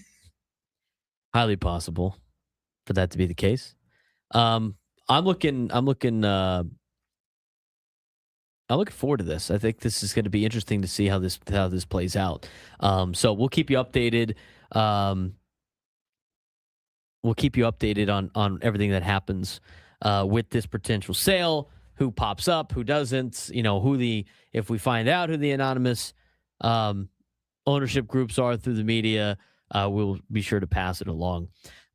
Before we dive into some of these big questions, into facing the Padres going into opening day, the one thing that really stood out to me, Frank, we got a couple of minutes to discuss this, and I think it's going to lead to a bigger conversation in the next segment. Mm-hmm. But let's go back to the clip of him talking about that final roster spot. It got clipped off in its own thing on 97 Through the Fans page. It's the second one. I think Adam clipped it separately. Mm-hmm. But let's go back and listen to this for context. And then let's start trying to piece this together. Here's what Craig Stammen said he believed in when it came to that final bench piece, what the team is looking for, what he's looking for in terms of a final bench piece for the Padres. When you look at, I guess there's a scenario with Andujar getting signed, Castellanos coming in, where maybe you're looking at like sort of one final bench spot and a lot of guys that have different skill sets that can fit that spot. At this point, what do you feel like you guys will value for maybe like a final bench spot? Is it, more outfield, infield, things like that? Yeah, I don't exactly know at this point. It's still really early. It's not even March yet. So we got to see how it shakes out, see how spring training shakes out. There's always a lot of different things that happen and different equations. But, I think when you're looking at a bench, I've always said you want somebody off the bench that's going to scare an opposing pitcher. If you want to pinch hit them, and then you need guys that can do special things, be puzzle pieces, can play different positions, can steal a base, can, be very strategic defensively, improve our defense at the end of the game.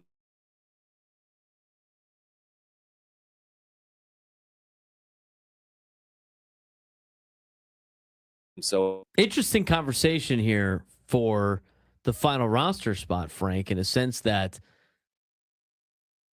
we thought, when you look at some of the names that are competing for a bench spot, and it's in some capacity. Now, some of these guys will win starting jobs too, but the question marks on the roster, the 4 or 5 players that are not guaranteed to make the roster.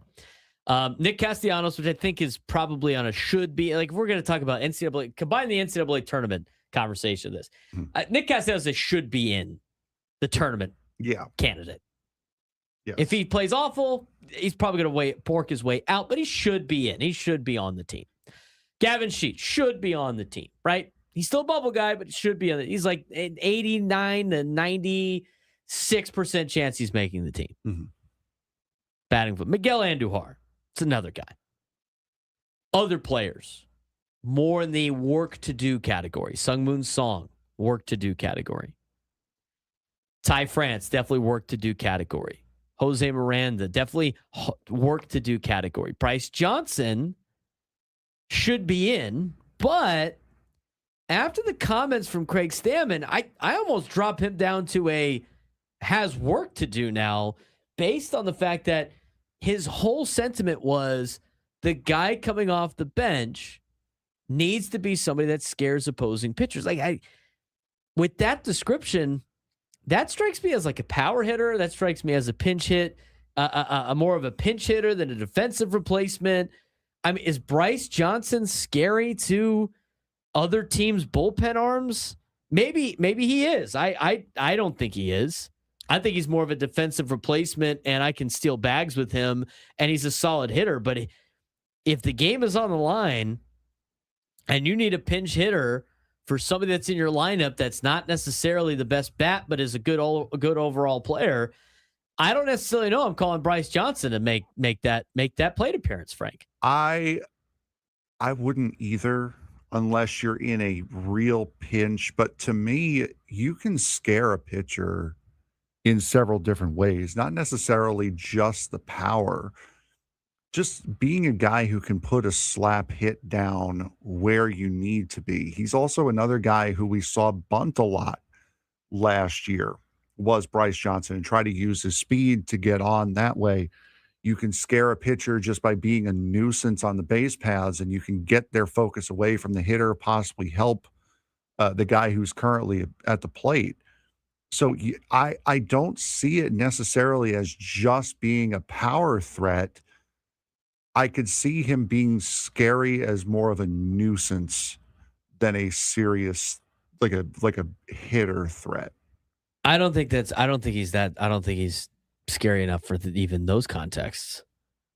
I mean, he's not somebody like, what's your level of confidence that if you put Bryce Johnson in with the game on the line that you're going to win the game? He would not be my first option. He wouldn't even be my second option. Out of the group that you have? Yeah, out of the group I have, he would not be. Is your third option? Possibly, depending upon. I mean, your top three options are Gavin Sheets, not in this particular order, but your top three to me would be Gavin Sheets, Nick Castellanos, Miguel Andujar. Well, you would have to. I'm basing that off of you also would have to assume that either Castellanos or Sheets is on the bench, right? At that point, some of those guys are going to be on the bench. Some of them are going to be in that combo of those three. One of those guys is going to be on the bench at some point in time. Yeah, I would put him behind. I would put him behind one of those three, possibly depending upon how good he's hitting, how well he's hitting. Possibly Luis Campusano. I'd maybe put him behind Campy. I think Bryce Johnson still has a place on this team. I do, but I don't think he fits the description of what Craig Stammen said. That's the difference. Like before up until about 9 this morning, whenever they did that press conference, I thought for sure like Bryce Johnson's going to be a shoo-in for this team because of all the intangibles he brings. But from that perspective, like, I don't necessarily know he is that guy. Can you keep a guy like Bryce Johnson and somebody else? But then maybe it goes down to, is it the conversation between Sun Moon Song and one of these players? Like, if you start ranking some of these guys to come in and pinch hit, right? Mm-hmm. At the end of the game, with the game on the line. And I'm going to throw everybody that could potentially be a bench piece. So that's Castellanos, Andujar, and Sheets. That's guys like Sung Moon Song. I don't want to throw Campusano in there, Frank, because he's going to make the team because they need a backup catcher. Yes. Mm-hmm. Okay, so let's go through it again. Castellanos, Sheets, Andujar. I think those three are all better than Bryce Johnson in that particular sense. Yes, 100%.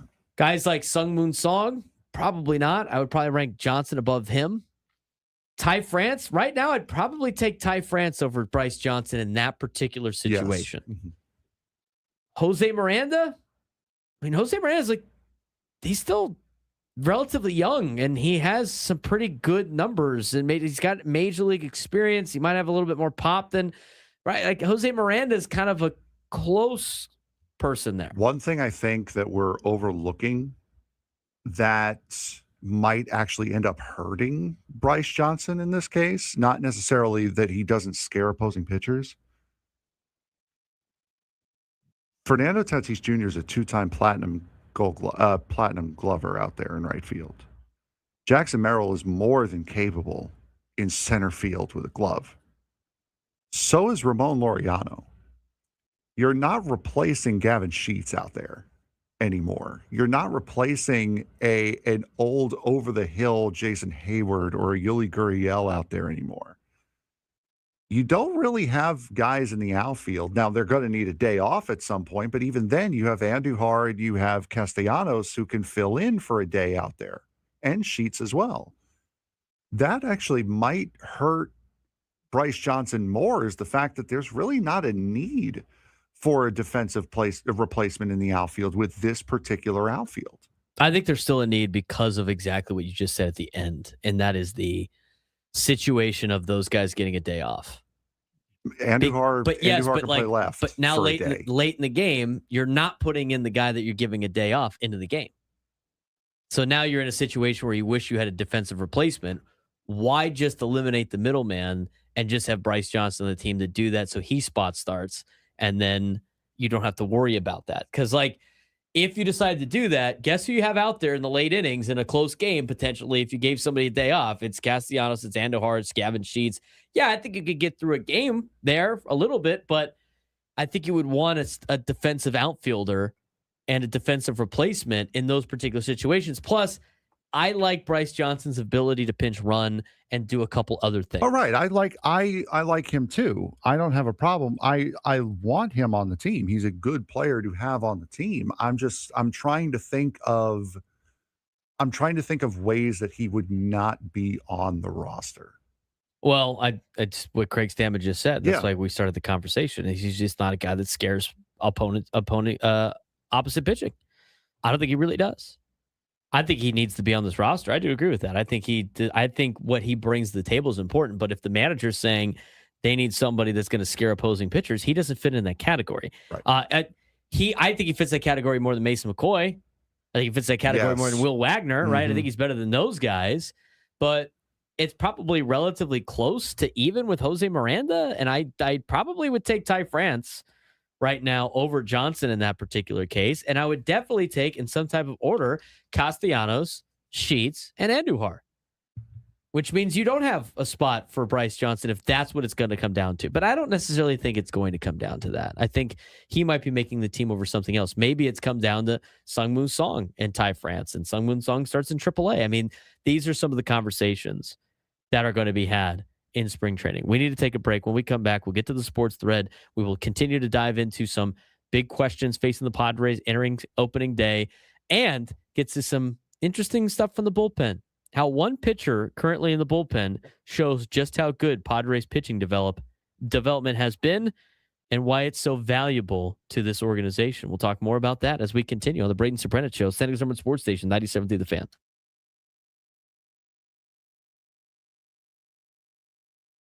San Diego FC didn't just open its second MLS season. It made a statement. 5-0 demolition of CF Montreal at Snapdragon Stadium. And the biggest headline, 19-year-old San Diego native making his first MLS start and pitching a clean sheet, Frank. Yeah, absolutely. Duran Furry, Del Norte High School, former San Diego Loyal. Former San Diego Loyal product, starting in the MLS because Pablo Cisniega was suspended, and CJ Dos Santos still recovering from his injury. So Fariz steps in and didn't miss a step. I mean, early save in the 4th minute, commanding catch off the corner in traffic, 2 total saves, a clean sheet, a very, very calm night for Furry between the sticks. Yeah, and as Mikey Varas said, the head coach of San Diego FC, the moment will never be too big for him. That's not just coach speak, that's belief. And in a league where goalkeeper mistakes get magnified, Furry looked composed, controlled, and confident.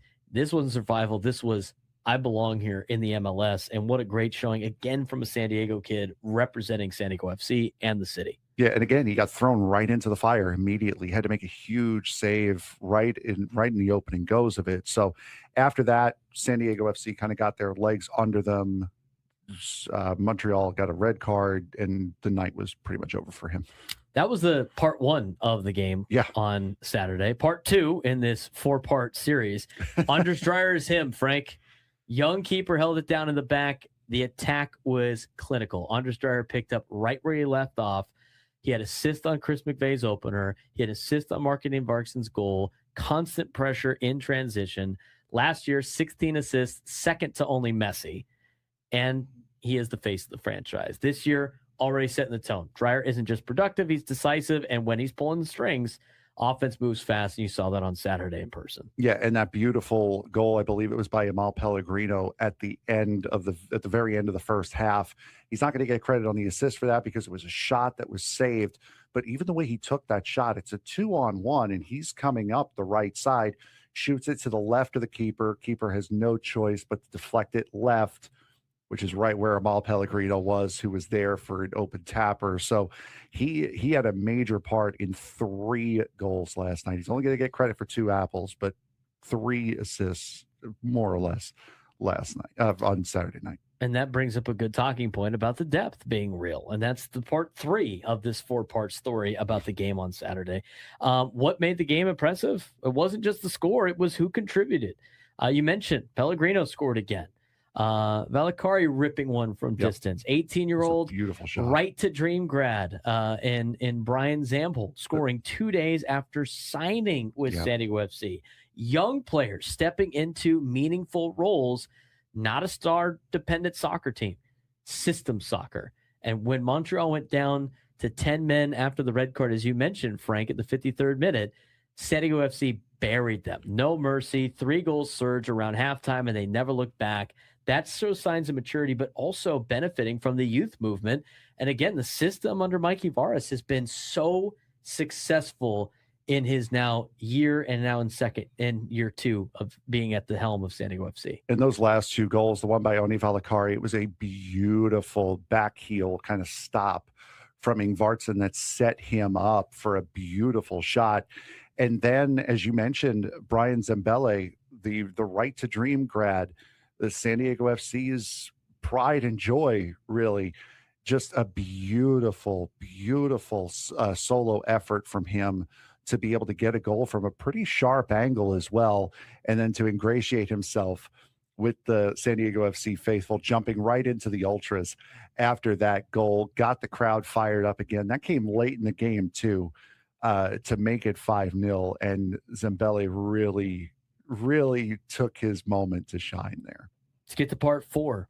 What does this win really mean? Let's keep the perspective. It's just one match, and Montreal went down a man, and they didn't have a good year last year. It's early February.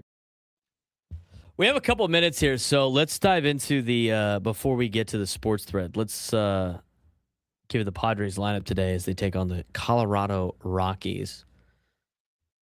Man, I do not know too many Colorado Rockies. I know Mickey Moniak. I know Ezekiel Tovar. I know Hunter Goodman. I also know Cole Carrick because he played at San Diego State. But when you're looking at his lineup, man, what's going on with the Rockies? All right, starting lineup today for the San Diego Padres, as written in by the manager, Craig Stammen. Leading off playing shortstop, Xander Bogaerts, batting second in center field. Jackson Merrill batting third and DHing. Manny Machado batting fourth, and in right field, Fernando Tatis Jr. batting fifth and at second base, Jake Cronenworth batting sixth and at first, Miguel Andujar. Ramon Laureano bats seventh. He plays left field today. Sungmun Song is going to start at third base and bat eighth, and Luis Camposano rounding out the lineup and catching. There you go. There is your starting lineup for the San Diego Padres today. As for the Rockies, Frank might know a lot of these guys because of fantasy baseball. Mickey Moniak, local product out of La Costa Canyon High School. He plays right field, bats leadoff. Ezekiel Tovar bats second, plays shortstop. Hunter Goodman batting third is the designated hitter. Willie Castro playing third base, bats fourth. Troy Johnston plays first base, bats fifth. Cole Carrick, San Diego State Aztec, is going to play center field and bat sixth today for the Rockies. Adil Amador plays second base, bats seventh. Sterling Thompson plays left field's bats eighth. Kyle McCann will catch and bat ninth. Starting pitcher today for the San Diego Padres going against that lineup is Randy Vasquez. Love to see Randy Vasquez build off of what he did in his last start, Frank. Yeah, it would be nice. I know they just missed Chase Dollander. I believe he pitched yesterday, but I knew a couple of guys there. I knew it was like top four, I think. That was about it. Couple of dudes. After Willie Castro, you lost me. Yeah. Not Cole Carrick, man? No, sorry. Aztec, dude. Sorry to disappoint. How about Kalen DeBoer being at the USD softball tournament this weekend? I guess his daughter plays for Washington. So there you go. Kalen DeBoer's in town. Probably getting some recruiting in too. Maybe. Speaking of college football, speaking of other sports that are not the Padres, it is time to get to today's sports thread. You know that group chat? The one that's always blowing up with the biggest sports takes, debates, and breaking news? You got barbecue back there, and you didn't invite me? Yeah, we've got that too. Welcome to the Sports Thread, where we break down the top 5 stories in sports, just like you would with your crew. Oh, no! Disaster! What a bad No filters, no silence, just real talk. Brought to you by QC Kinetics. Stop sitting on the sidelines. QC Kinetics gets you back in the game without surgery. To learn how, visit QCkinetics.com. All right, Frank, what do we got going on today in the sports world? Oh, we got a lot going on over here. We've also got a lot going on in the sports world. Number one. For a third straight year, the Miami Dolphins have been ranked number one in the NFLPA's annual player report cards, followed by the Minnesota Vikings and the Washington Commanders, while the Pittsburgh Steelers finished last for the first time in the survey history, and the Arizona Cardinals and Cleveland Browns rounded out the bottom three. Based on the responses from 1,759 players, the survey graded teams on everything from ownership to facilities, with Steelers players criticizing owner Art Rooney's willingness to invest, locker room conditions, and field quality throughout, though the report cards will not be made public after an arbiter ruled that they violated the collective bargaining agreement, siding with the NFL's grievance that the survey was unreliable and disparaging, even as the union says it will continue collecting players' feedback. Without public report cards, how can players hold teams accountable for workplace conditions? And should transparency outweigh league concerns about fairness? I think they should definitely post these things, because that is how you hold these teams accountable. Yep. Otherwise, they can just, like, if they don't get any public backlash, they're not going to change anything. Nope. It's not, you know what? It's unfair that they did this. You know what? Be better. Be better. It's not crazy. Now, I will say some of the Players Association stuff, like the NFL put out a memo after that because they're upset that this got leaked to the media again. Darn. Oh no. They argue that they pick and choose certain quotes. They don't always do the popular ones or the positive ones, and like the way that they come up with a lot of this information. No one cares about happy people. They only want to hear about the disgruntled ones. I'm just saying, like, apparently the way that they put this together is kind of shady, is what the NFL is claiming.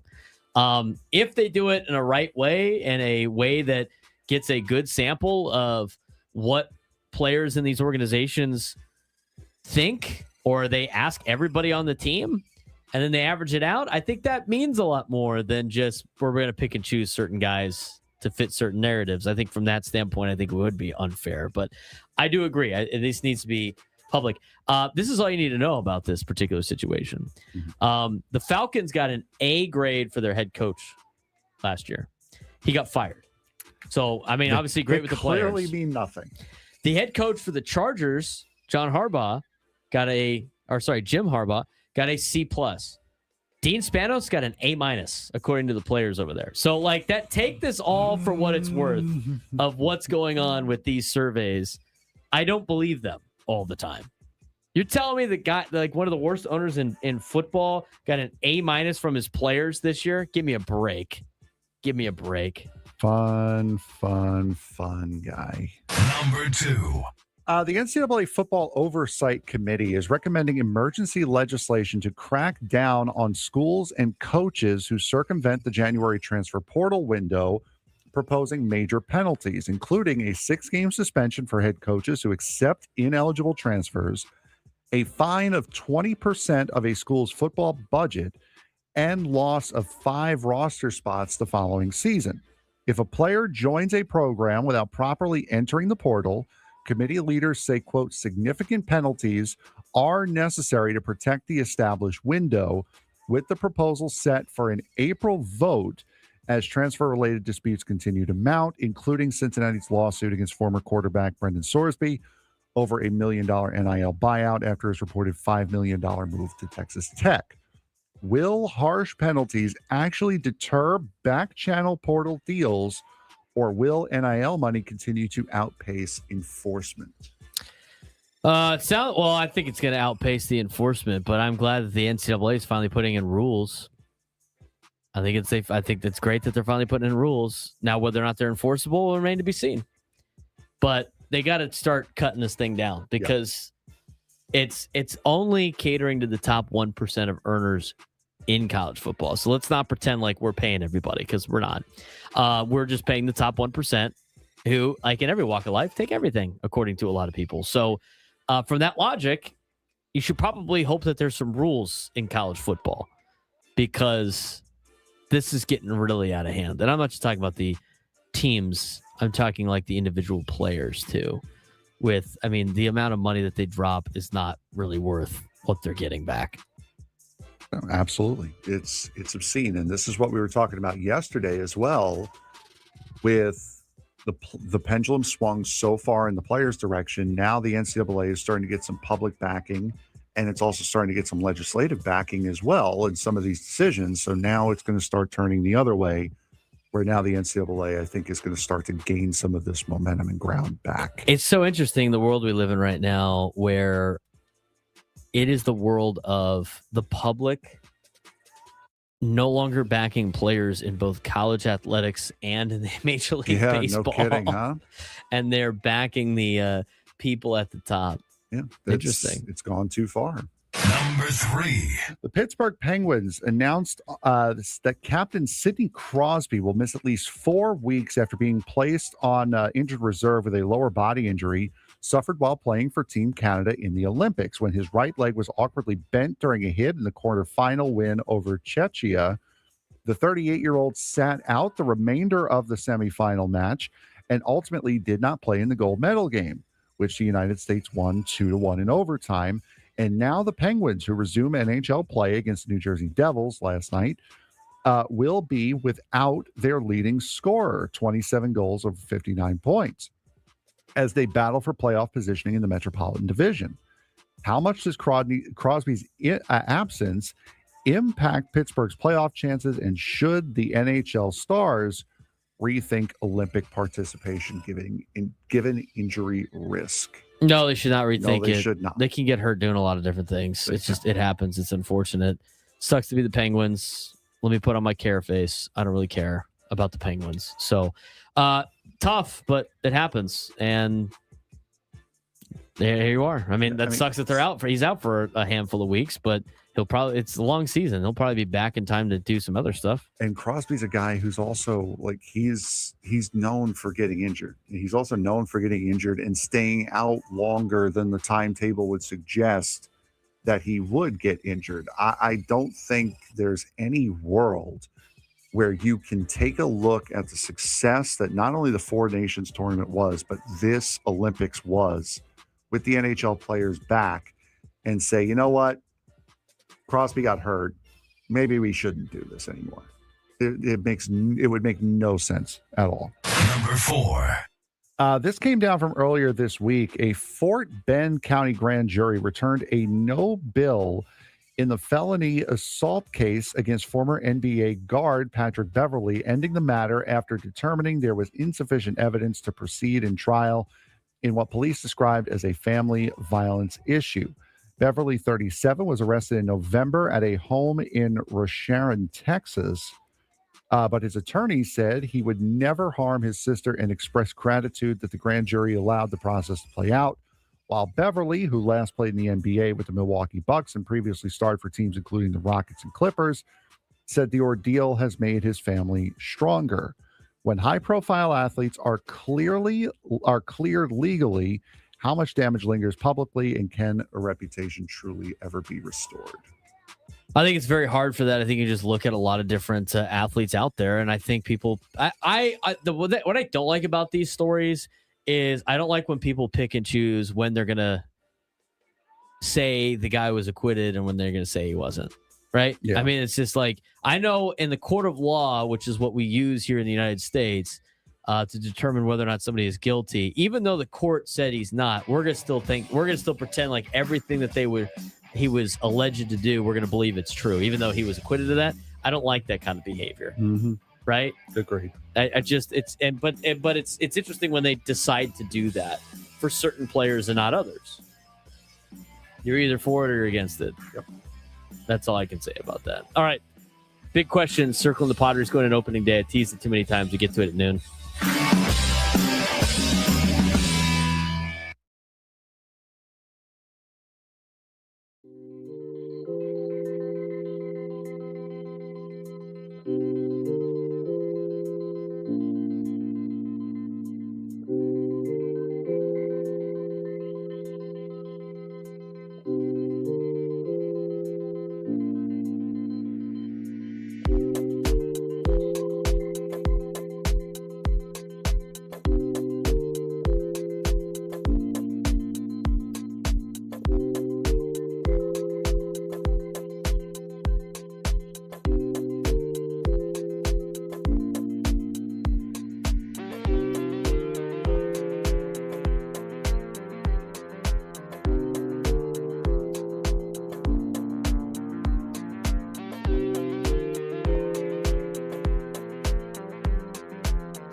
San Diego, it's time to fire it up. From the beaches to the ballparks, from the gas lamp to North County, no one knows America's finest city like he does. You can't just punt on a Manny Machado prime years. He's a fourth-generation San Diegan, born and raised in the heart of this community. Passionate, opinionated, and always bringing you the real talk on your teams, your city, and everything in between. Braden totally knows his stuff. He's ready for the next step. That guy is good. Live and local, it's the Braden Surprenant Show. But I think Braden's one of the up-and-coming young stars in the media game in San Diego. Now, here's your host, Braden Surprenant. New lunchtime hour. Tacos. Not yet, dude. Tacos? No tacos. Where are the tacos at? I don't know where they are, but they're not here Where are yet. the tacos? I'm waiting for the tacos. Where the damn tacos at? Tacos. We'll have to add a taco to the graphic now instead of the hot dog. All right, let's get to some stuff here that I want to dive into with the Padres and some of the big questions that AJ Cassavell laid out in terms of what the Padres need to have answered before they start opening day. Now, on top of that, we do have Padres baseball starting soon. And we just heard we get the... It's another certified Seinfeld Costanza moment we Yeah, just had in exactly. here. Frank's complaining about how nice the open sounds for the Padres spring training, which is done by professionals. And then complains like, why is our open not like that? And then starts complaining about the song that I picked for the open. No, that I just said like like the opening, it hits harder. That's all I said. I mean, you can can tweak the open as much as you want. The opens are made by the producers. I had to make that myself. I didn't know that. We do need an update on that. Didn't know that was you. That we talked about 2 months ago that we still don't No, that was you. have an update for. Didn't know it was That you, was dude. you were supposed to do, but we haven't done it yet. So, yeah. We want to talk opens? We can talk opens. No. Again, talk opens. No. Opens are good. Yeah. Opens are all good, dude. That is the one job I absolutely hate doing the most is making production. I hate it. I despise it. I remember a couple of times where I would make something that I would hate to make. Okay? I hate doing it. Hated doing it. Writing the scripts for it, getting it voiced, trying to find, music for it, trying to find like drops that were interesting or entertaining to me, all trying to do that and then like have it done within a week. Absolutely despise doing that type of work. And I remember I would make it sometimes and immediately it would get S'd on all the time from like some of the hosts. And I would just be like, you do it. I don't know what you want me to say. I just like, I would get specific, requests for stuff. I'd even put that in and they'd still get mad. And I'd just be like, I don't, this is not something I like to be creative with. It's not my deal. Hated doing it. Still hate doing it. Hate up. That's why worst. My least favorite thing to do in all of radio is making production. I get it. It has to be done. Needs to be done. You need to have that stuff. I hate doing it. And it's really good, dude. You do a good job. It needs to be updated. I don't have time to I haven't had time to update it yet. It needs to be updated. Maybe the producer can update it. He's so good at it. He's very opinionated about it. Opinionated doesn't mean good. Like I know, like I'm very opinionated on how Fox should do its NASCAR broadcasts, but it doesn't mean I would be good at it. I think I would be, but that's think, not the there point. it is. All right, That's well, not the point. Now you're now challenged to redo the open, but I like the music, so keep the music the same. Everything else, go ahead. Change it for what you will. How come this open's so much cooler than ours? Hey, man, the people that are professional make those things. I'm not a professional billboard maker, Frank. I didn't mean our show open. I meant our Padres spring training open. That's what I meant. Yeah, you said it sounded great. It does sound great. No, I'm saying their open that they had done sounds way better than our Padre Open, not our show open, you goober. I don't know about that. It's two different things. It didn't really sound like that. It's two completely different things. just Why like, would this I is compare just- the show open to a spring training open? Why would I do that? You know what I got to do? Did you make the spring training open? I used to have to make those. But did you make it? No, this year I did Okay, not. well then there you go. I'm going to So show you this have video no to my. concern at all. I need to show this video to my defensive backs on how to properly backpedal fast. That was a great. You had the first step out and then gained the. You're a quick backpedal. I'm going to have you. You're going to have to become celebrity coach. And celebrity do the coach. And If you have me as a professionally- celebrity coach, you are hurting for celebrities bad. Celebrity coach. You never heard of celebrity shot? You don't have to be a celebrity. That's when you're playing like beer pong or something like that. You need somebody to come in. It's a little celebrity shot. Celebrity coach.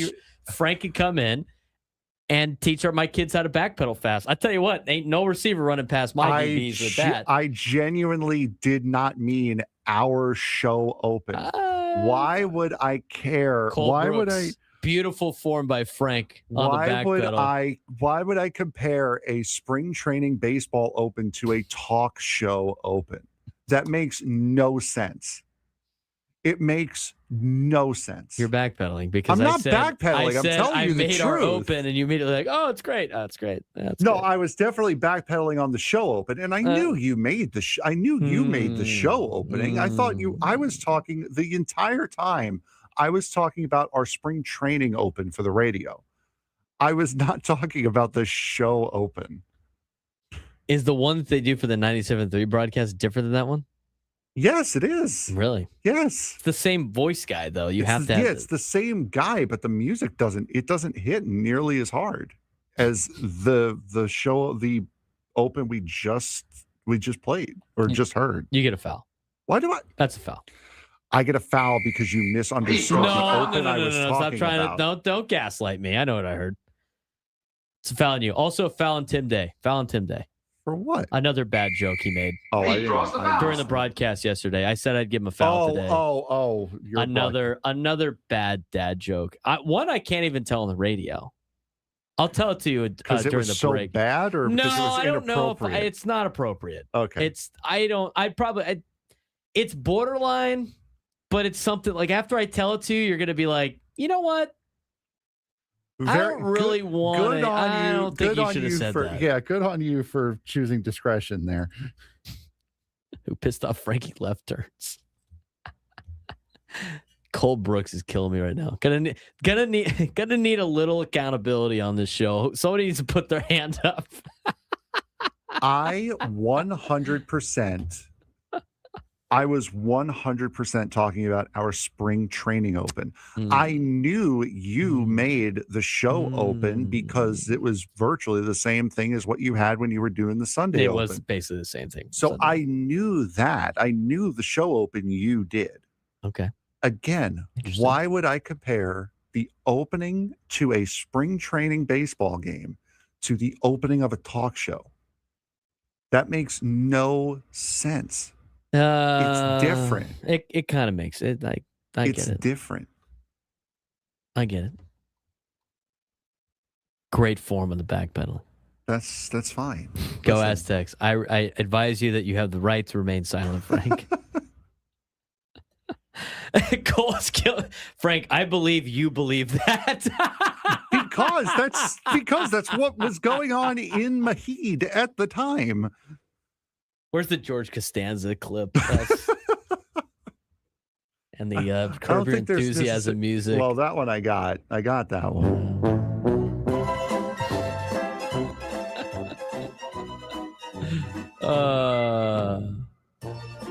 Braden is doing textbook emotional.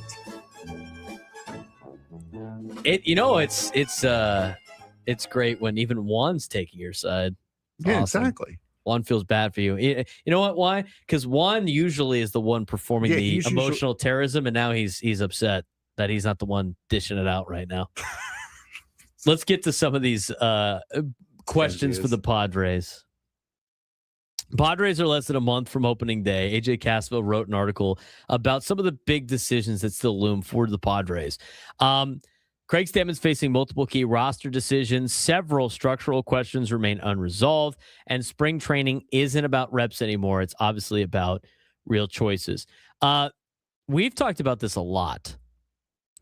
We've talked about this so much that I feel like you've even been convinced to potentially look into. I've almost convinced myself. Because when we first started this conversation about the 5 or 6 man rotation, I threw it out there as an interesting topic of ideas. I wasn't necessarily believing the 6 man rotation. I've almost bought into it now. Yeah, and have convinced myself. You bought me into the 6 man rotation. And as we were discussing it at some point last week, you started to like bring out all of the negatives of having a 6 man rotation. I'm like, dude, you just got me to buy in. Now you're trying to kick me out again. What happened? There's negatives to it. There's negatives to the 6 man rotation. But you turned it into like, well, it could be countered by those talking points could be countered by this. And I'm like, okay, fair. So the 5 or 6 man rotation, what are the Padres going to do? Now, we have not seen some of these guys pitch yet. JP Sears is scheduled to pitch tomorrow, correct? JP Sears, I believe, he's scheduled to pitch at some point this weekend. Yeah, I saw his name on the list. Randy Vasquez. Yes, he is going tomorrow. Today.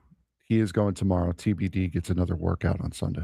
All right, so rotation 5 or 6. The locks right now are Pivetta, Musgrove, and King. I'm still skeptical on like Musgrove being officially on the roster when opening day starts due to maybe an injury or like how they want to spread things out, but I think it's interesting.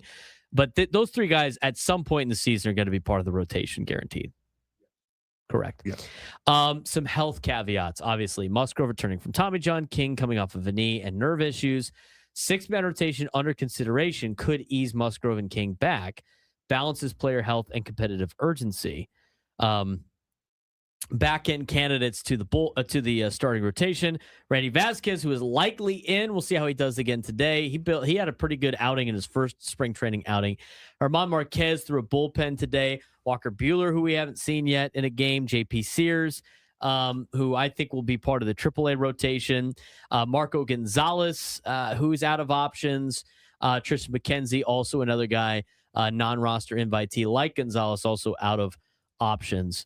Part of this group of candidates. Matt Waldron and Griffin Canning are likely injured list bound. Rotation construction impacts the bullpen size and the entire roster structure. I agree with that. Like, if you're going to look at the roster and all the roster decisions, Frank, they kind of have to start with the rotation first, because if they don't know if they're doing a 5 or a 6-man rotation, they can't decide what the bullpen's going to look like. Correct. You need to know how many starters you have to carry in order to fill out your bullpen. That's textbook. You need to know who is going to be in the rotation before you know who is coming out of the bullpen to relieve them, as a reliever would do. We went through this last week, did we not? We went through this last Friday? Yes. About what the rotation would look like in a 6-man versus a 5-man. And I think we determined that the first 3 guys in the rotation would get 7 days off before their second start. Yes. And then after that, it would go down to 6. And I think it ended up being 5 after that, with the couple of with the games starting to stack up a little bit. But from that perspective, if only the top 3 have the 7th day off, you could, and we talked about almost manipulating your rotation. And the thing that makes it difficult is like opening day is a big deal. Starting opening day is a big deal. Craig Stammen mentioned how much of a big deal it is to start opening day. But if you were to theoretically go with your 2, I don't want to say injured prone, but the 2 guys that are coming off of injury, and then the young guy and Randy Vasquez, and you start them against the Tigers, Frank, and those are the 3 that get the 7 days off, I think you line it up where it would make sense for the extra day of rest for those players, because those are the players you're trying to somewhat protect for me at the beginning part of the season. Yeah, for me, I've been steadfast that I want Michael King starting on opening day, which would fit him, which works. He's one of the 3. Line him up in the 7. I can definitely see a world where if Joe Musgrove makes the team by not starting on the IL, I could definitely see a world where he pitches the second game and Nick Pivetta starts the series against San Francisco. I could definitely see that world for sure. If I look at it from the perspective, 6-man, 5-man, a couple other things too with that, like, that means you can add a guy like Walker Buehler to the rotation, right? I mean, that's part of the deal too.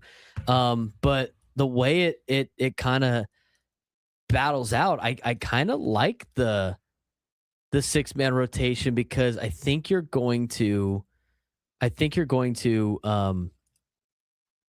get the health that you need out of some of these guys.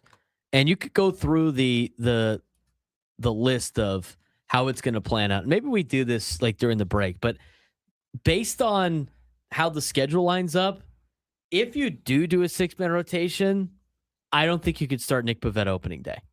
No, I don't think because Nick Pivetta doesn't need 7 days off. Joe Musgrove, Michael King, you can ease them into the regular season. Randy Vasquez, I think you can ease into the regular season. Maybe it's a guy like Ramon Marquez or Walker Buehler, but I'd rather have them near the back end. But if you split it up into 2 3-man rotations with the with the first couple series, they're pretty strong against both teams. You're going to have, and the way I would do it is King or Musgrove starting opening day. And I think you go with King over Musgrove. Yes. And so you have King start opening day. You have Musgrove start Tony Gwynn opening day. And then you have Randy Vasquez on the Saturday of opening weekend. Sunday, they're off. And then they play the Giants. And then you start the Giants series, division opponent that you're going to compete with Nick Pivetta. And then you go with 2 guys that have pitched in the division for a long time, Ramon Marquez and Walker Buehler. And I think with that and the extra days off, I think they're able to now be able to go, you're more willing for them to go deeper into a game at the beginning of the season so you don't burn their arm out pitching wise, and which would ultimately save the bullpen a little bit. Or maybe, you can treat one of those guys as a long relief guy, and it almost is like a bullpen day anyway with the 6th guy in the spot. But the problem with both of the 5 and 6-man rotations we've talked about is the effect on the bullpen. But if your starters don't do well on a 5-man rotation, it's still affecting the bullpen. You need the starters to do well. You need them to go deeper into games. Otherwise, your bullpen's going to get taxed regardless if it's a 5 or 6-man rotation. And this was the most taxed bullpen, or at least the highest leverage arms were the most taxed last year. So therein lies one of your issues, is that this is already a bullpen that was more or less overused last year, and now you're taking one arm away from it, which is one of the arguments against using a 6-man rotation. So when we come back, I'm gonna propose the 2 things again. We didn't get deeper into it, but the difference between a 6-man rotation to start the season and a 5-man rotation to start the season. This is before Griffin Canning can come back too, by the way. And the comparison. We'll talk about that when we come back, as we this hour talk about the big questions still, or decisions looming for the Padres before opening day. Braden, Surprenant Show, standings number Sports Station 97 through the Fan.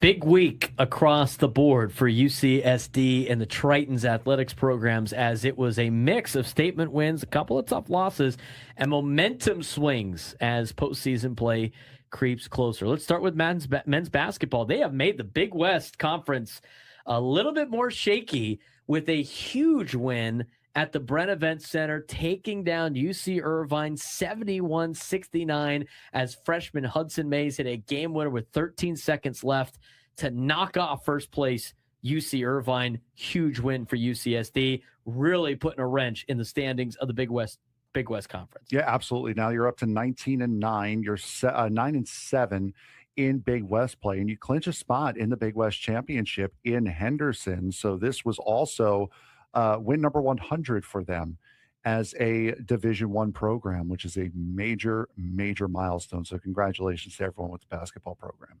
Yeah, Tritons jumped out early. They hit threes. They dominated the glass. They built a 13-0 run. Irvine responded as good teams do, but UCSD closed the deal. That's the key. They executed late.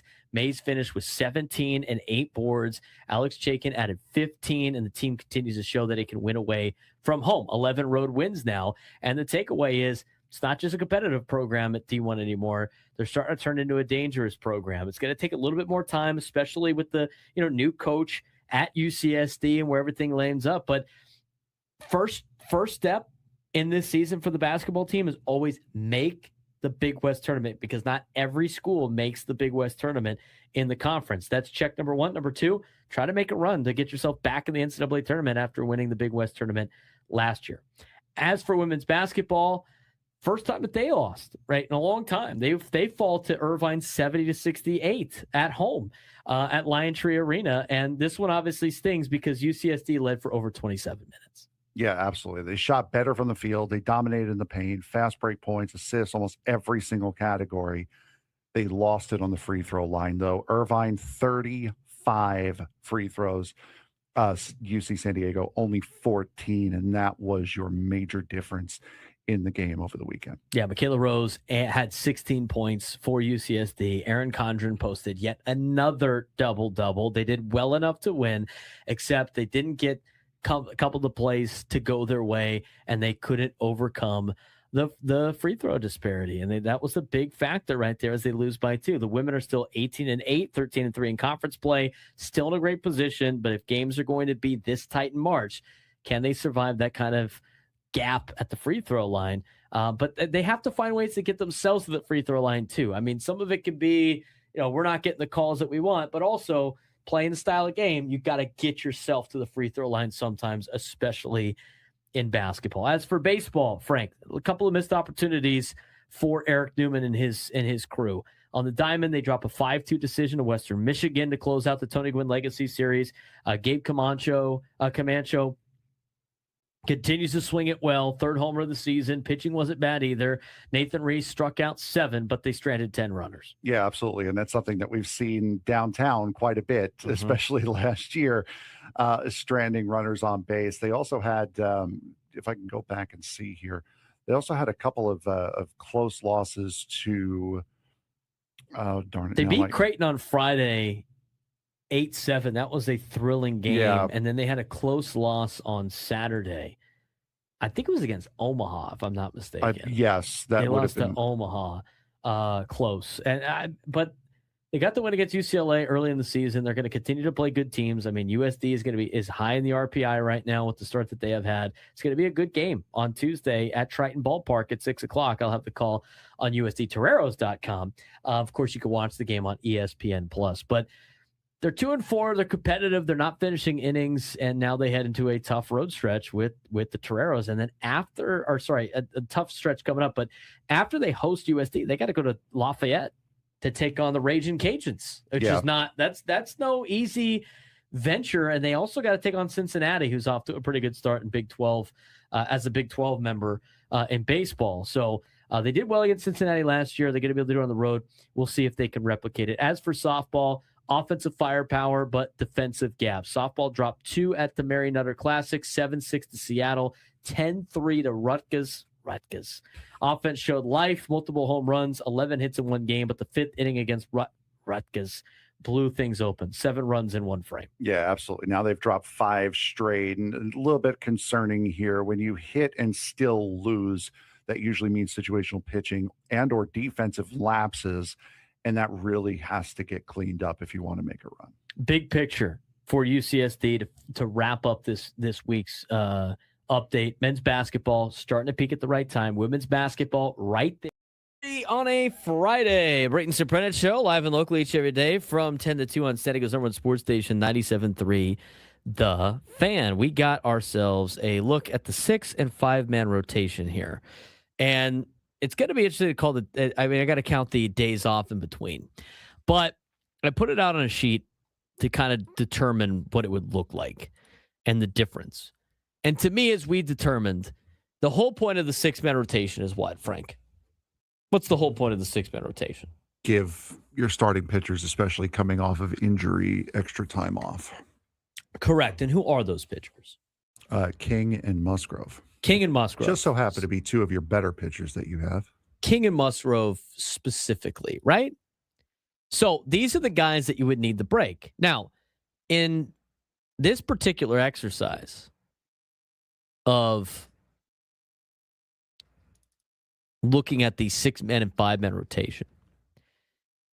The guys that start at the beginning part of the rotation in a 6-man rotation are going to be the guys that get an extra day off. Like whoever starts opening day is going to have 1, 2, 3, 4, 5, 6, 7 days off before their next start, which is 3 more days than they would usually get in a 5-man rotation, right? You get the 4 days off. You pitch every 5th day. There you go. So he would get one of those. Michael King, 1, 2, 3, 4, 5, 6, 7. Would get 7 days off. Randy Vasquez, or whoever the 3 is. 1, 2, 3, 4, 5, 6, 7. And then Nick Pivetta, if he goes number 4, 1, 2, 3, 4, 5, 6. He would have 6 days off. And then later on, 1, 2, 3, 4, 5, he would then turn into 5 days off, which is only 1 extra day than what they would normally have at the beginning part of the season anyway. Right? So you have your 6-man rotation going. Now, in the 6-man rotation potential here, this is how we would do it again, because if the first 3 pitchers in the rotation are going to get a 7 days off between their first and second start, I think those guys have to be Joe Musgrove, Michael King, Randy Vasquez. Giving Walker Buehler an extra day off, or Germán Marquez, or whoever might fill out this rotation, I think is also in play if you want to put him as the number 3 guy. But if you go with a 6-man rotation, Joe Musgrove, Michael King, Randy Vasquez against Detroit. You follow me so far? We talked about that last break, right? Mm-hmm. Obviously, Joe Musgrove and Michael King versus Framber Valdez and Tarek Skubal, still good matchups, even though Nick Pavetta's not on there. And then those 3 guys have 7 days off. You have a bye on that Sunday, and then against the Giants, you go Nick Pivetta, Germán Marquez, Walker Buehler. And then you have another day off. And then against Boston, it's Musgrove, King, Vasquez. And then against Pittsburgh, it's Pivetta, Marquez, Buehler. Against Colorado at home for 4, you got Musgrove, King, Vasquez, Pivetta. Then you're idle again. Seattle, Marquez, Buehler, Musgrove. The Angels, King, Vasquez, Pivetta. Colorado, Marquez, Buehler, Musgrove. Arizona for 2 down in Mexico, King and Vasquez. And then you come back home to take on the Cubs, and you got Pivetta, Marquez, Buehler. And those are like the beginning part of your season via a 6-man rotation. So Joe Musgrove, who's at the top, would have 7 days off. And then he would have 6 days off. And then he would have 1, 2, 3, 4, 5, 6 days off again. And then he would have 1, 2, 3, 4, 5, 6 days off again. 1, 2, 3, 4, 5, 6. So then he would have 7 days off after that. So Musgrove would have 6 days in between his starts because of the breaks that he has. And guys like at the back end, like Nick Pivetta, would have 6 days off his first time through. And then his second time through, 1, 2, 3, 4, 5 days off. His third day through would be back to 6. And then his fourth would be 1, 2, 3, 4, 5, 6. Ended up being actually 7 on his last deal. And that's the guy that starts 4th. So eventually you'll get, one guy will get, everybody through the rotation, I think, would get at least 7 days off once at the beginning part of the year. I don't mind it, Frank, at the beginning part of the season. But you can't do this the entire year. No. And by that time, who knows? Hopefully by the first, like, what did it say? Canning can come back in May? That's when they're hoping, yes. And then when you get to May, maybe you bring Canning back in, and then you go to the 5-man rotation with Canning. And by that time, you'll see who is on this team and who's not. If you go through that entire same thing with a 5-man rotation, Pivetta, King, Musgrove, the first 3, Vasquez, Marquez, Pivetta against the Giants, and then you have the stretch where you have multiple starts. Again, only have 4 days off. King, Musgrove, Vasquez, Marquez, Pivetta, King, Musgrove, Vasquez, Marquez, Pivetta. I mean, that's against the bulk of the month of April with Boston, Pittsburgh, and Colorado. But to me, the 6-man rotation, I think, matters at the beginning part of the season more so than it matters in the middle part of the season, especially if you want to give these guys those days off.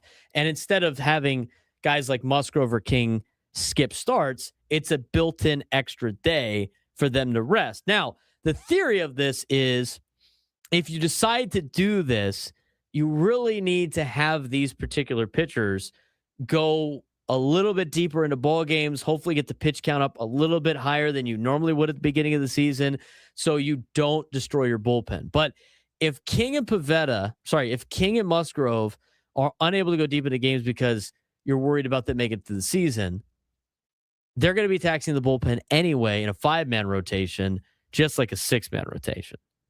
And again, I would do this for the first month of the year and see where you're at with some of these guys like Edman Marquez or like Walker Buehler if he makes the team.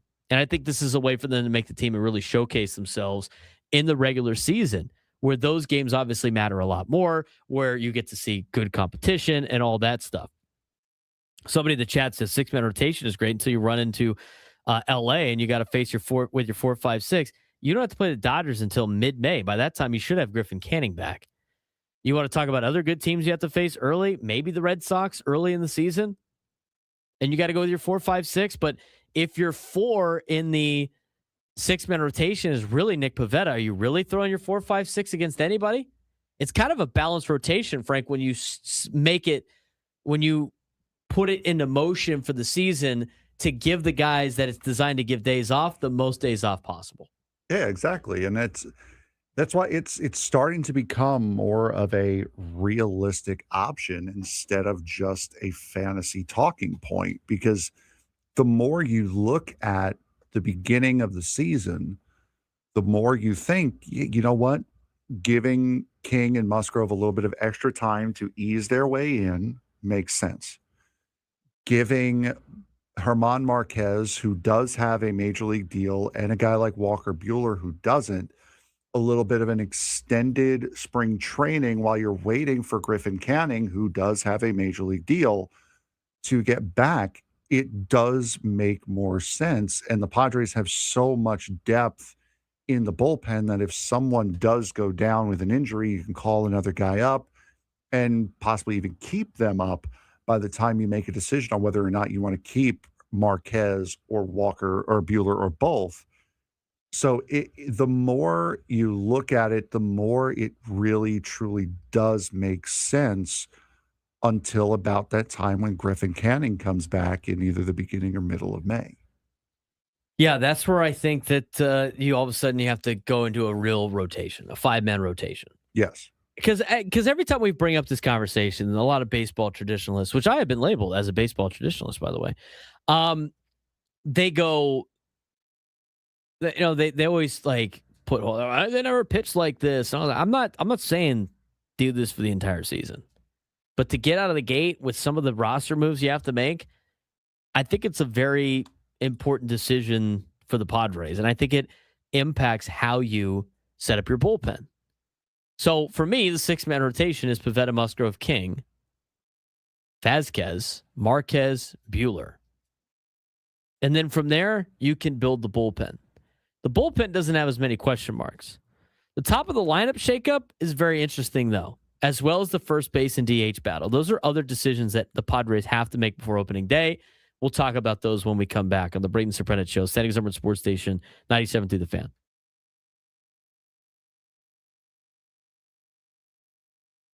We talked about the trade deadline a couple of weeks ago. That's over. We talked about the All-Star Weekend, giving a little bit of juice. That's over. And now we've got 2 months left, and the league is split into 3 clear lanes. The true contenders, teams trying to convince themselves they're contenders, and teams openly racing to the bottom. We got a massive problem with the tanking in the NBA too, but let's start at the top, Frank.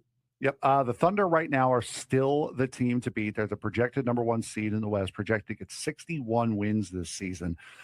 Best net rating profile, MVP front runner Shai Gilgeous-Alexander still doing exactly what he was doing last year to get Oklahoma City where he was. And also elite defense anchored by Chet Holmgren have really helped Oklahoma City stay on that perch that they were at last year. And their biggest threat right now is the Denver Nuggets. If healthy, Nikola Jokic and a deeper supporting cast makes Denver the most dangerous postseason matchup for the Thunder. And they have already pushed Oklahoma City to 7 last year. So they're going to be another threat in the Western Conference for sure if they can remain healthy. But here's the key. Oklahoma City feels younger. They feel faster. They just feel hungrier. And SGA is playing like a guy who wants to remove all doubt in that MVP race. Yeah, it's just because they won the championship last year, they're not saying, okay, well, we got ours, so let's go and have fun. No, they are fighting for a second one. They are going for back-to-back. And for an organization that's been kind of in the middle of nowhere ever since Durant and Harden in that era, they've really come back, and they've come back with a fury. And we're going to talk about that MVP watch in just a second, but let's talk about the East first. The East is more interesting than you think. Everyone assumed this would be a 2-team conference. It's not. Detroit has the best record and Coach of the Year favorite in JB Bickerstaff. Cleveland Cavaliers added James Harden and are surging. Boston Celtics are surviving without Jason Tatum. And the New York Knicks, your New York Knicks, hanging around the 2-3 seed mix. Wild card Boston.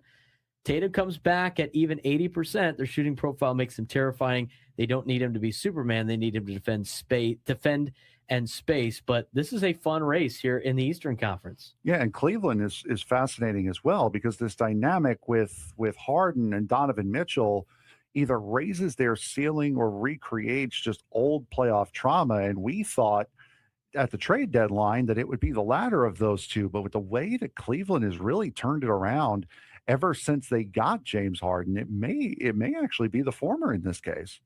Second half kind of preview after this little bit of a break at the All-Star break was the MVP watch. SGA, Jokic, is that it? Again, shaping up to be another SGA versus Jokic battle. SGA, 32 points per game, 67% true shooting, number 1 seed impact. And for Jokic, it's leading the league in rebounds and assists, historic advanced metrics. Missed games may cost Jokic in the entire MVP discussion, but voter fatigue could matter. Narrative could matter. Health will definitely matter. If Oklahoma City locks up the number 1 seed by a wide margin, I'd be hard pressed to give it to anybody besides SGA. Yeah, I think Gilgeous-Alexander probably does end up with it no matter what. Jokic has been very, very good this season, has missed a little bit of time, but when you're the number 1 player on the number 1 seed in the number 1 team in basketball, it's kind of hard to pick away from him. The tanking problem. Most uncomfortable truth about the NBA right now. The most intense competition is at the bottom. It's Utah, already fined for lineup manipulation. It's Washington and the Brooklyn Nets openly rebuilding. It's the Memphis Grizzlies who have made moves that scream lottery positioning. And Adam Silver has floated a lot of different ideas out there. We've talked about some of those ideas, but flattening lottery odds, heavy fines, stripping picks. The honesty here is they might have to do something. They have to do something, and they might have to do one, if not multiple of these things, because right now the bottom 8 teams are playing a different game than the top 8. Yeah. Now, and it is a problem. Okay. So it is definitely an issue, but a lot of this was brought on by one of the stories that we had in the sports thread last week, that gambling companies calling into the NBA office saying, hey, you guys, by allowing these guys to do what they're doing, is messing with us. So a lot of this the is load not management. Yeah, it's not necessarily spurred on by, okay, the NBA, we got to do something about these teams that are clearly not trying to win. There is some It's going to be playing the Midday Sports Standoff in just a little bit. If you call in and take me down to some sports trivia, you will be qualified for a chance at our weekly giveaway. It's a weekly grand prize now. So if you can call in and take me down to some sports trivia, you would be qualified for a chance to win our weekly grand prize, a pair of tickets to Guns N' Roses at Snapdragon Stadium on September 2nd. Tickets are on sale now at Ticketmaster.com, 833-288-0973, 833-288-0973. Frank, let's talk more about the offensive side of things for the Padres. We talked about the starting rotation and the bullpen a little bit, but it's interesting the top of the lineup shakeup that you have gotten, or we have gotten, from the Padres for their stars. It's been Xander Bogaerts. It's been Jackson Merrill. It's been Manny Machado. It's been Fernando Tatis Jr. Major departure from the 2025 usage, where Tatis previously hit leadoff most of the season. Merrill often hit cleanup, and Bogarts hit lower in the order. Stammen says nothing is finalized, but the philosophy shift is table setter at shortstop, power deeper in the lineup. And I don't really mind this lineup too much. I'm still a big advocate for trying to get your best player up as many times as possible. Fernando at the top of the order. And for people that have said that, well, he's definitely not going to bat leadoff now because he's not doing it now. I will say that he wasn't really batting leadoff in spring training last year, and he ended up doing it opening day. So who knows about that? But if you're not going to bat Fernando leadoff, I think Xander Bogaerts isn't that bad of an option. He's going to steal bases. He's going to get on base. He does do a pretty good job of finding ways to get on base. And then Jackson Merrill with some youth right behind him. Manny Machado 3. Fernando getting that protection and protecting Manny in the 3-4 spot. I like the way things are working out in terms of this lineup. I could see the Padres using this for the first couple of weeks of the season to see how it works. Yeah, and I like the top 4 that's out today. It's Xander, Jackson, Manny, and Fernando. I like that quite a bit. And I have a feeling that if that is the case, that is going to be the top 4. I think that's the best order to have them in. I think if you're not going to have Xander lead off, he's probably going to bat 5th or 6th, would be my guess. Possibly 5th with Laureano going 4. It's the bottom of the order. I think that the Padres need to really sort out who they want to have and where. I think, but I like the top 4 the way it's constructed today, at least. So do I. I think it's I like it a lot. The bottom half. There's a lot of things at the bottom too that I don't mind. And the other thing, and the one that we haven't seen yet, and I'd be curious to see how it goes, is Jake Cronenworth batting 9th. Yes. I'd like to see Jake Cronenworth bat 9th. I'd like to, because he's a guy that gets on base. It's like having a second leadoff guy. I mean, if he's going to bat like 7, 8, or 9, what does it matter if he bats 9 or 7? Mm-hmm. I mean, you're going to have Freddie Fermin down there. I'd rather have Freddie Fermin bat 8. And then it's going to be either him or, a Castellanos or a Sheets or an Andujar at 7. I'd rather have Cronenworth bat 9, where I can use him to an advantage of getting somebody on at the top of the order. I mean, Cronenworth's going to have that protection at the bottom with Xander and all the other big dogs coming up at the top 4 spots. I think that would be pretty good for the Padres. I really would. Yeah, I mean, I don't see him as a middle of the order hitter. Speaking of Jake, so it would either be right at the very top or right at the very bottom. So, and I think having him 9, like I said, with my lineup, I would have with Xander, Merrill, Machado, Xander, Laureano, the switch between Andujar and Sheets. Laureano, Castellanos, the switch between Andujar and Sheets, Fermin, and Cronenworth. That's what I would do with the lineup. You had Xander Bogaerts lead off today. What did he do? He walked. And he's going to walk. Well, and he also struck out, but who cares? He walked to get things going. He did walk. Yes, they have the bases loaded right now in the top of the 3rd, 1 out, and somebody who had a grand slam up. Nice. Merrill flew out. Manny flew out. Fernando grounded out in their first time through. Top of the 2nd, Cronenworth strikeout, Andujar line out, Laureano ground out, and then in the 3rd, it's the bottom of the order doing some stuff. Single by Sungmoon Song. Luis Camposado worked a walk. Xander with the strikeout with 2 guys on, and Merrill works a walk to load the bases with 1 out for Manny Machado. I mean, that's kind of how it plays out down there at the bottom of the order. You had asked, he got that hit, Sungmoon Song did, on an 89.7 mile an hour slider. First 3 pitches of the at bat, 96 fastball, called strike, 97 fastball, ball, 96 swinging strike. Then fouled off an 85 and then got a hit on a 90.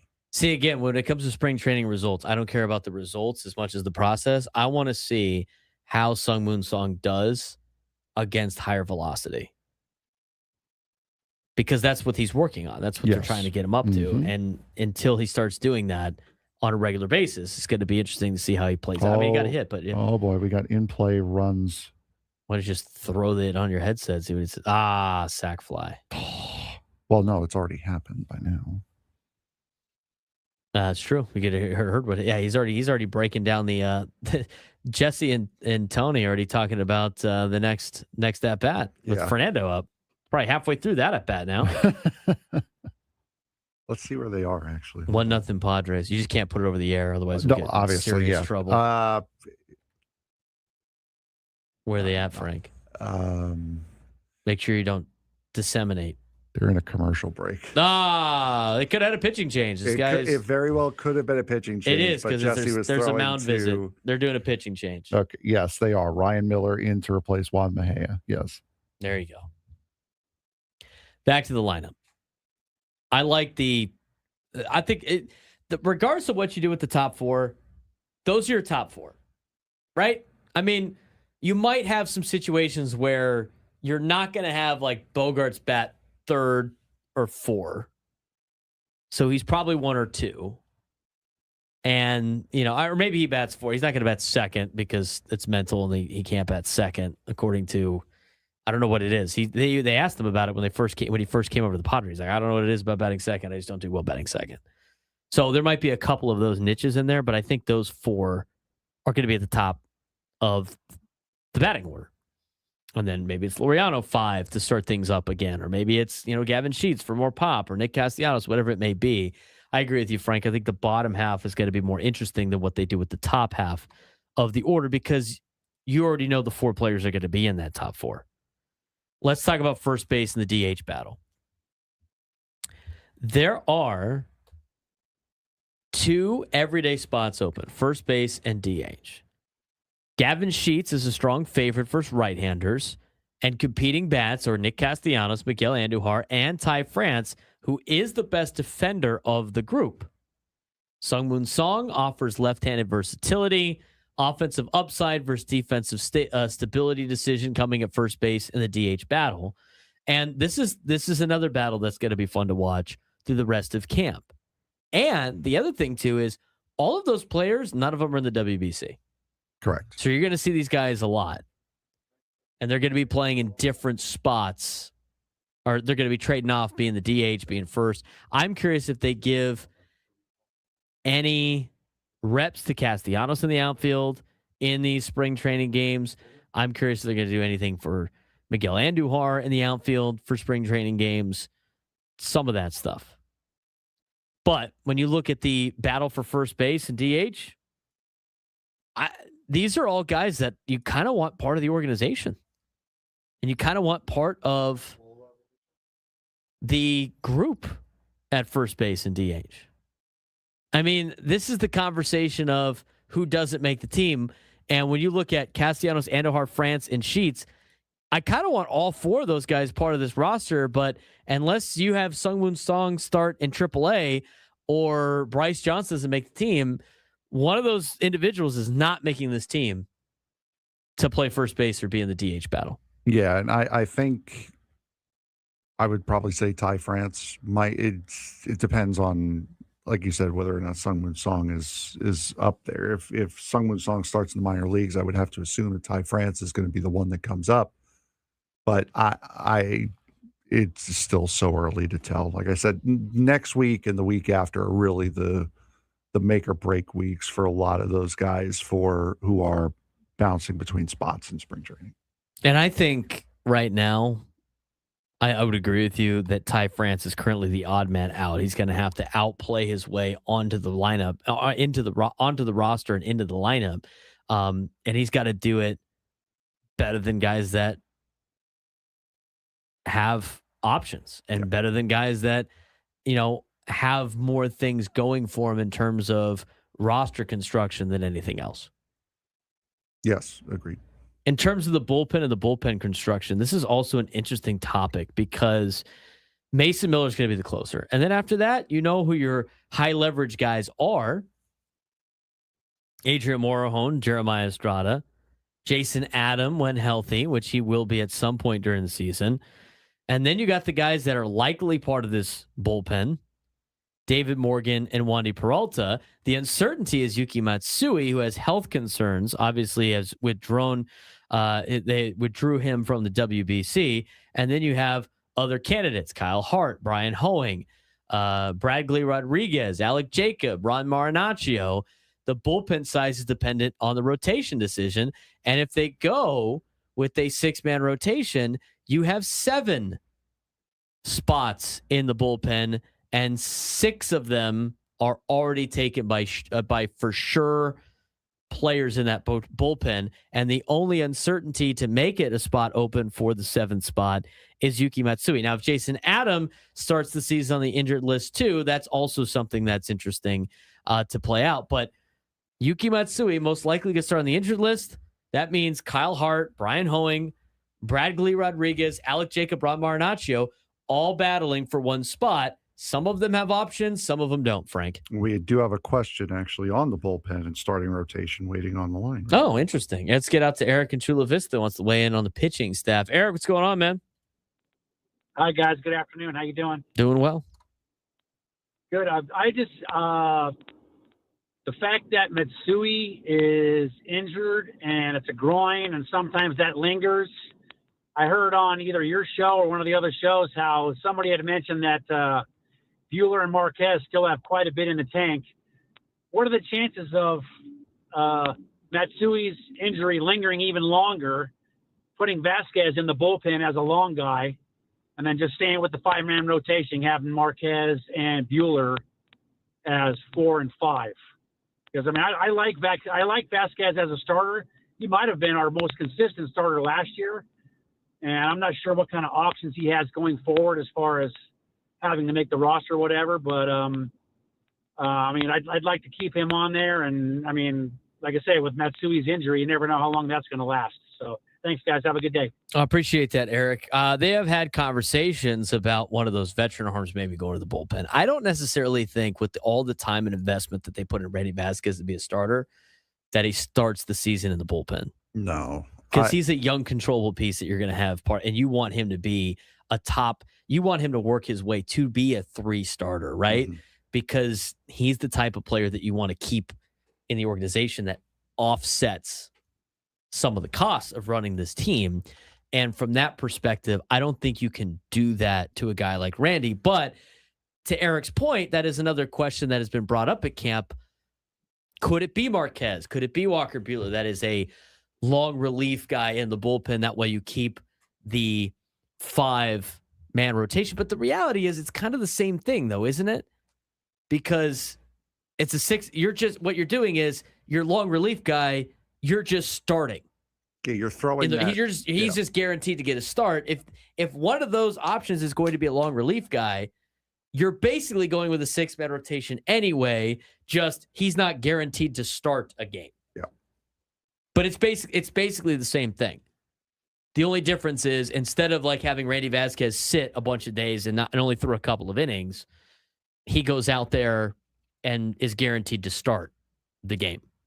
But I guess you could do that, as I now think to myself about how you would handle that. I mean, let's take it from the perspective. Like, does Randy Vasquez have to physically start the game to have it count? I mean, if Randy Vasquez, if you go with an opener from the bullpen the day that he starts and he goes in the middle for 5 innings, I mean, he's still getting the innings he wants. He could be considered part of the bullpen. But then you have a bullpen day added to the 5-man rotation, and then you're back to a 6-man rotation again. Mm-hmm. It's kind of like it's 6 one way, half a dozen the other when it comes to this conversation of what 13 pitchers make the team, essentially. So if we're just talking about, if we think those 6 starters make the team, regardless if there's a 6-man rotation or not, you still have one open spot. It's Hart, it's Hoeing, it's Bradley Rodriguez, it's Alec Jacob, it's Rod Marinaccio for the final part of that bullpen. And that's only until Yuki Matsui comes back, unless he is on the 60-day injured list. Remember, if he doesn't start on the 60-day injured list, that doesn't open up a spot on the 40-man roster. You still have to make decisions on the 40-man roster if Yuki Matsui starts on the 15-day IL. The only way that an injured player affects the 40-man roster is if they get put on the 60-day IL. So unless that's the case, then you still have to make this. I would bet that Yuki Matsui is probably on the 60-day IL at the beginning of the season. And I honestly think it's just to try to keep as many players in his organization as possible. How is Randy Vasquez doing, by the way? We'll keep you updated when we come back. 1 o'clock hour, final hour of the Braden Surprenant Show. We're going to dive into some Aztec basketball. We're going to talk about San Diego FC, more Padres questions, and an update on their game against the Rockies when we come back.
Final hour on a Friday. A hot one. It's hot outside.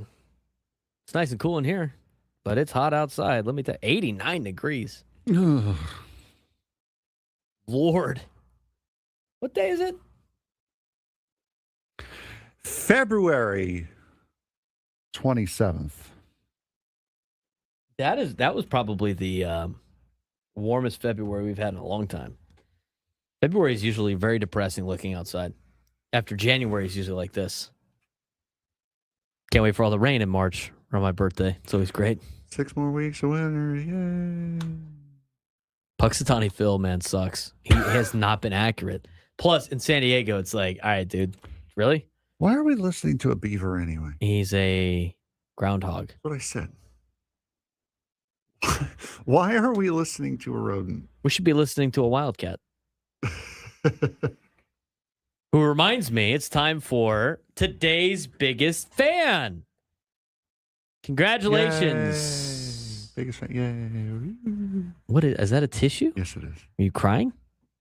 I was going to wipe my nose, but oh, okay. I figured I'd use Go ahead it and do for that a on bit. camera. That's great. I'm sure everyone else. Did you show your casings off yet, or did they subscribe to the channel? No, there's been no new memberships. We picked up like 8 subscribers today. Maybe he's That's one of cool. Natural casings come with memberships, though.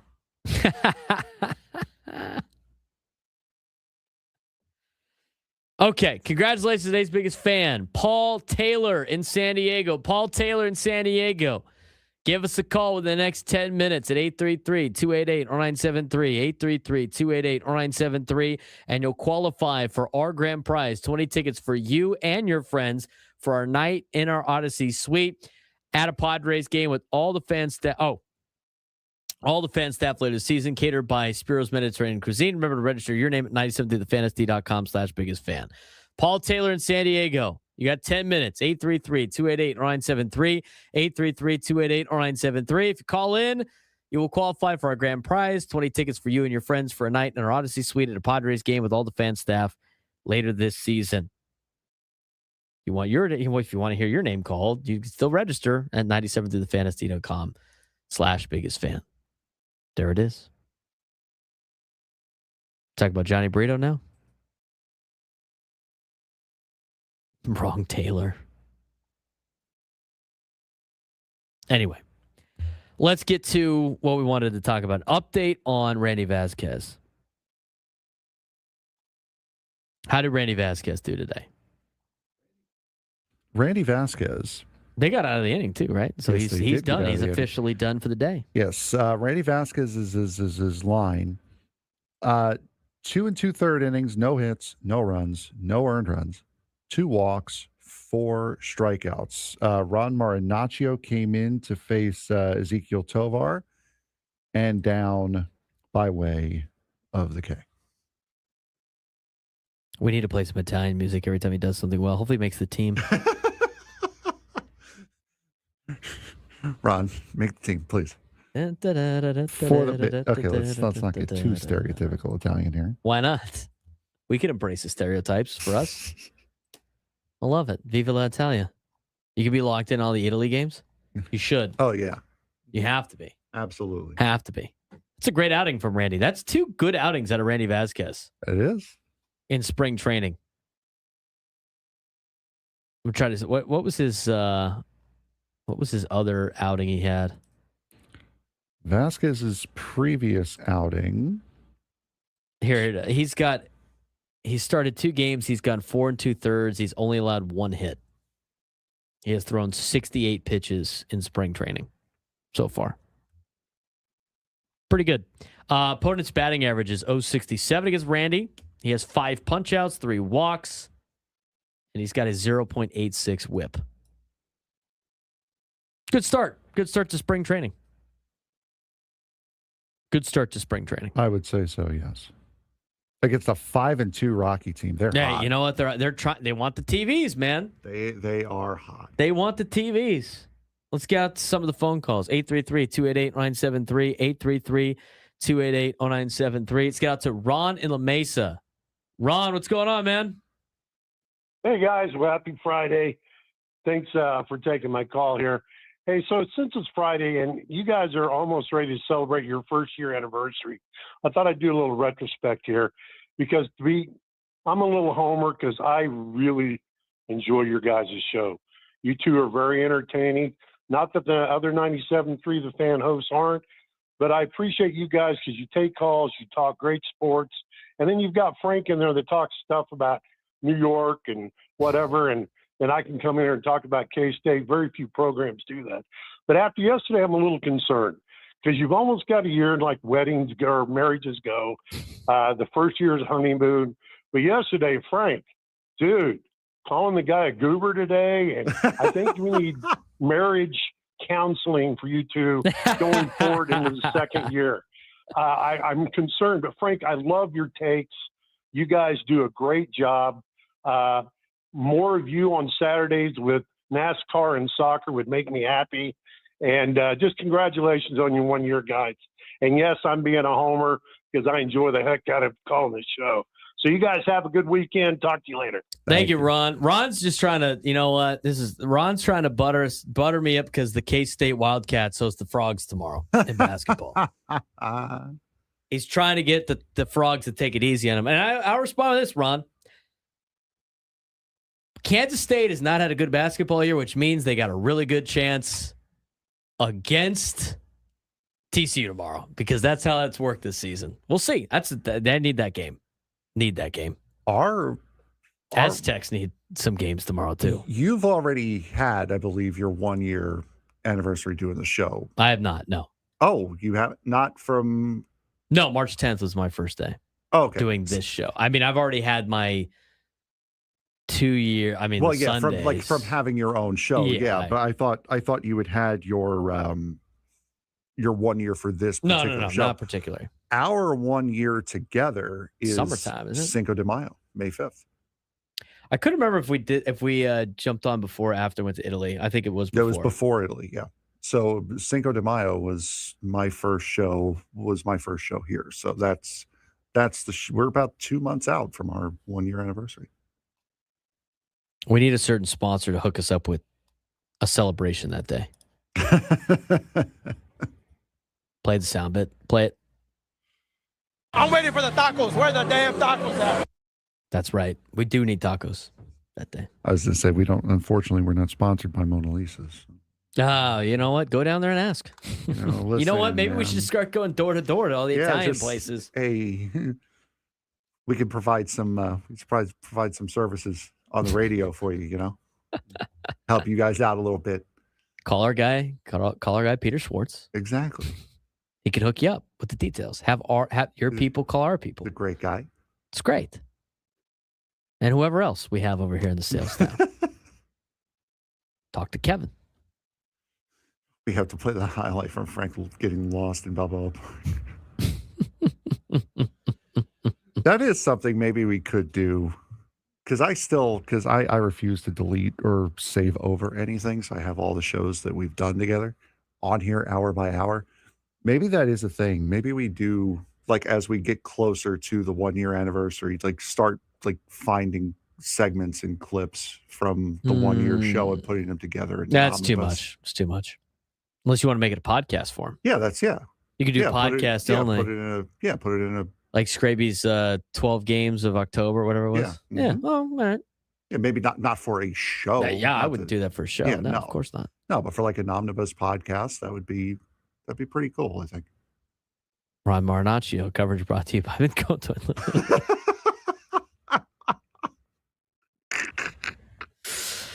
Oh man, that's good stuff. All right, let's talk about what we wanted to talk about during the segment, and it's college basketball related. So, Aztecs are in action tomorrow. This is a must-win game for them. This is you win this game, you might be the tournament. Your odds of getting in drastically increase if you go to the pit and beat San Diego State. Absolutely need it. Absolutely need it. So, here's a look at the bracketology snapshot.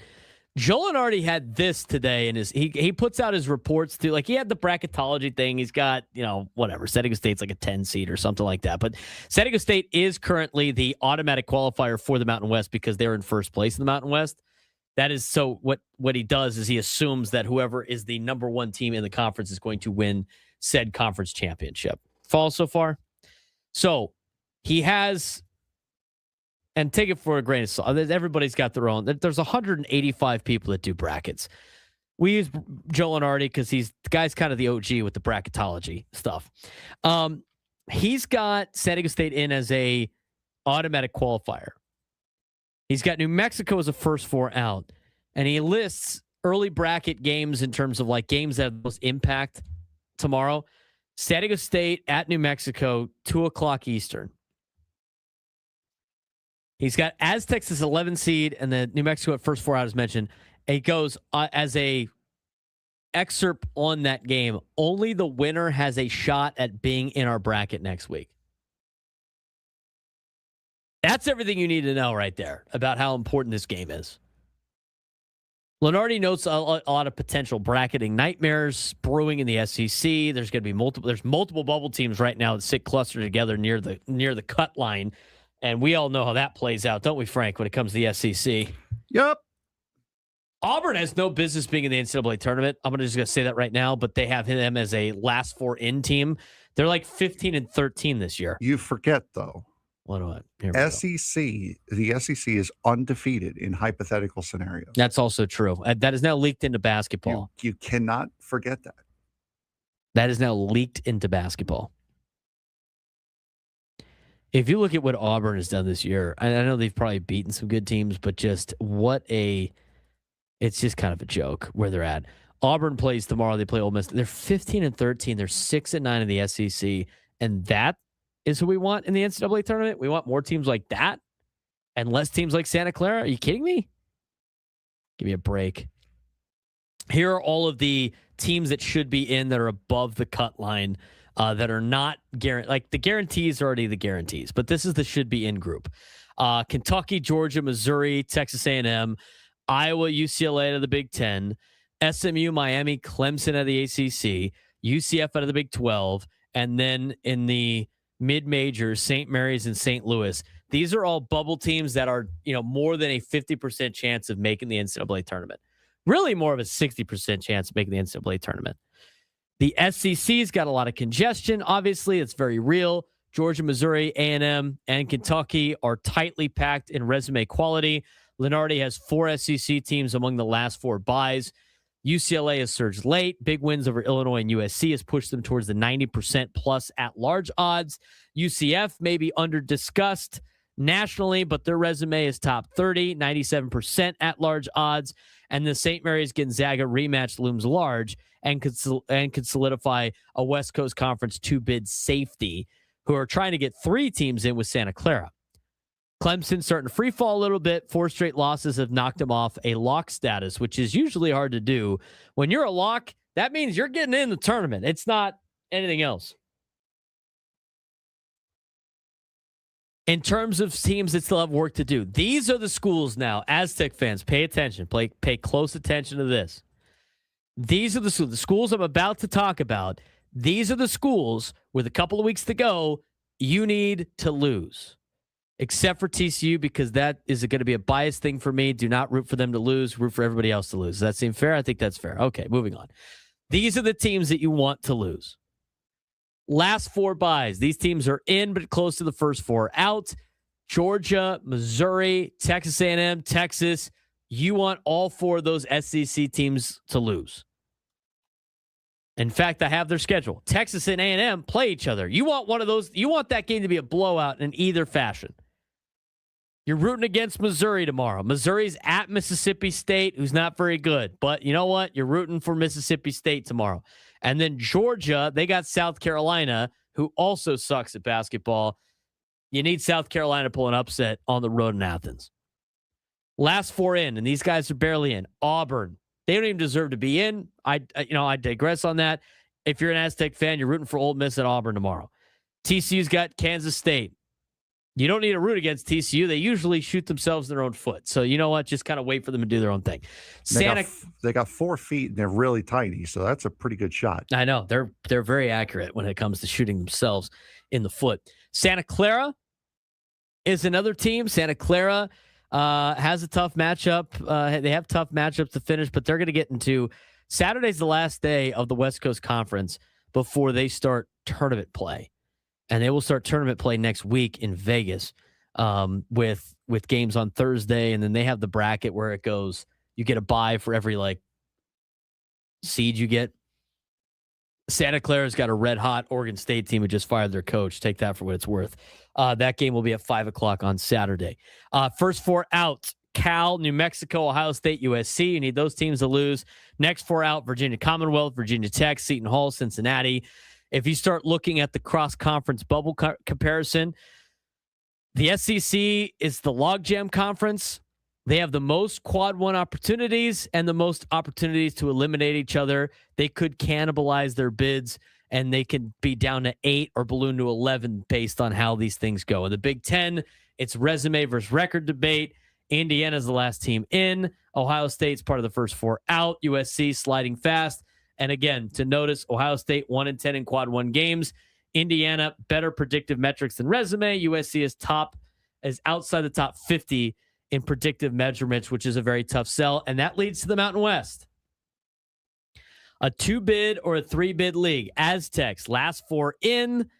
If they weren't an automatic qualifier, New Mexico is the first four out. Head-to-head rematch looms large. If the Mountain West only gets 2 teams in, one of these 2 schools is out because Utah State's a lock. You can't, if you're the Aztecs, lose on Saturday and force the hand of the committee. Make it simple. Go 2-0 against New Mexico in the regular season. Have the win at the pit. That helps you out. That's going to boost your chances a little bit more. It's under 30% chance for the Aztecs to make the NCAA tournament as an at-large team before Tuesday or Wednesday, whatever it was. After beating Utah State, that's jumped up to almost a 50-50 chance. You beat New Mexico on the road, you're going to be in a really good spot. West Coast Conference, can it get 3 teams in? Santa Clara is the last 4 in. St. Mary should be in. Gonzaga is a lock. Committee historically resists 3 bids from the West Coast Conference. That could bode well for the Aztecs. And if you look at the ACC, they have a very soft middle with teams like Cal and Virginia Tech chasing a bid and SMU, Miami, and Clemson above the line. ACC projected to get 8 bids, but that margin is razor thin. Based on everything that I told you, Frank, what's the biggest takeaway from this for the Aztecs? Win the game. You better win tomorrow if you want to be in the NCAA tournament and not have to sweat out Vegas. I know we've been saying that a lot, but this is the stretch. You're already 1-0. You got to go 2-0 over the next 2 games at New Mexico, at Boise State. All of a sudden, you could stop sweating the Mountain West tournament as much. At least get to the semis, and you're probably in. That's what you need to know about San Diego State. What do you need to know about San Diego FC? They're in action again this weekend. They play Sunday. Off to a great start to the year. We'll break it down when we come back on the Braden Surprenant Show, San Diego's number 1 sports station, 97 through the Fan.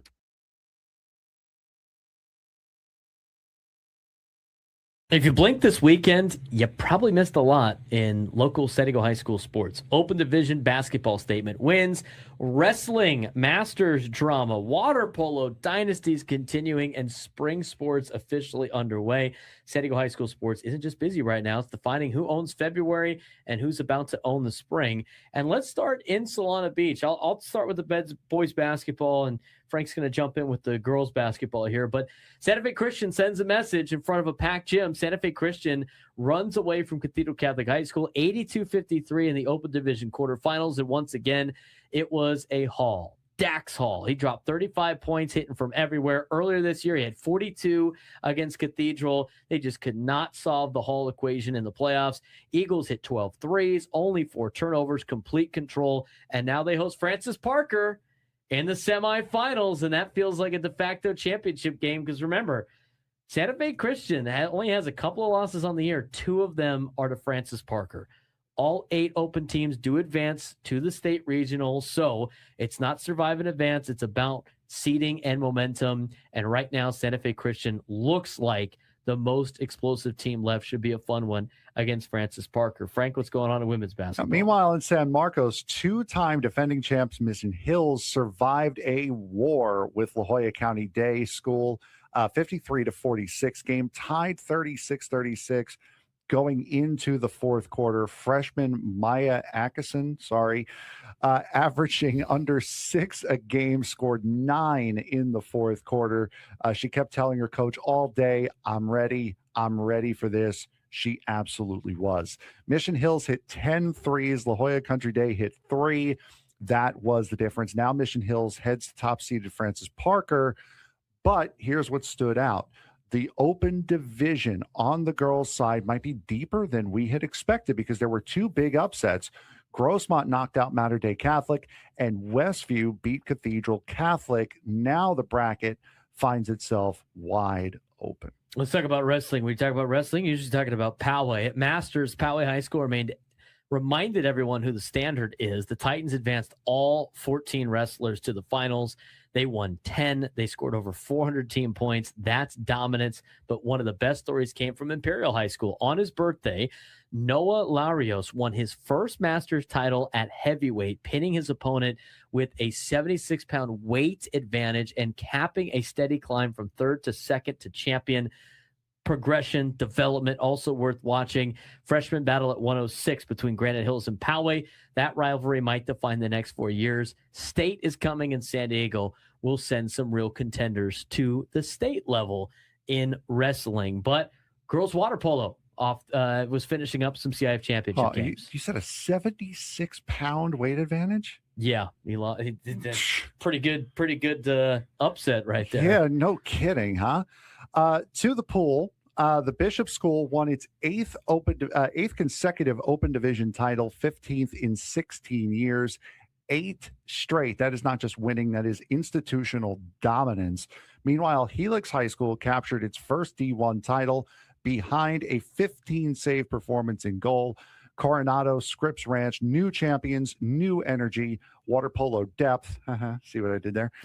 In this section keeps growing. Spring is here. We talked about lacrosse last week. We talked about track and field the week before. We're going to get to baseball and softball soon, but it's time for volleyball. Beach for the girls and indoor for the boys. Beach volleyball opened a couple of weeks ago with scrimmages, and guess who's chasing another one? That'd be Cathedral Catholic. The Dons have won all 3 Open Division titles since CIF sanctioned the sport. My heart might not be with the Dons as much as it might be with the Scripps Ranch Falcons. But anyway, Torrey Pines is chasing. Point Loma is loaded. La Jolla Beach Classic is coming up. And again, if you want to look at some of the big players, Scripps Ranch returns a lot of great players from last year's team that just won a D1 indoor championship. Right now, I'm looking at Torrey, Point Loma, Scripps Ranch, Cathedral Catholic on the open side. The Falcons of Scripps Ranch made it to the Open Division last season, so we'll see what Coach Byrne has in store for the Falcons over there at Scripps Ranch. I'm looking forward to seeing how they play. But on the indoor side, Cathedral has won the Open Division. Torrey Pines, Carlsbad, 3 different Open champs the last 3 years.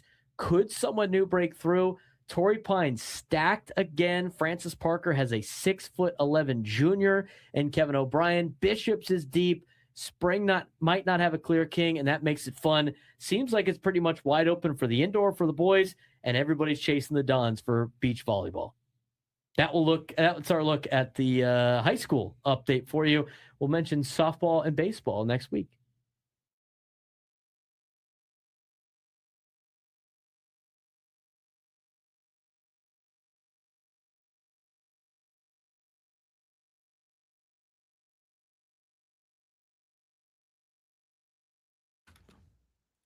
Broadcasting live from the Bill House Studios, we know how. We're going to have Drake Hills coming up to finish up the show. But before we talk to Drake about soccer, let's talk about soccer amongst ourselves. Frank, we like to talk about San Diego FC here. They got a game coming up on Sunday, March 1st. But the big talking point with San Diego FC, inaugural season wasn't just successful, it was a historic one.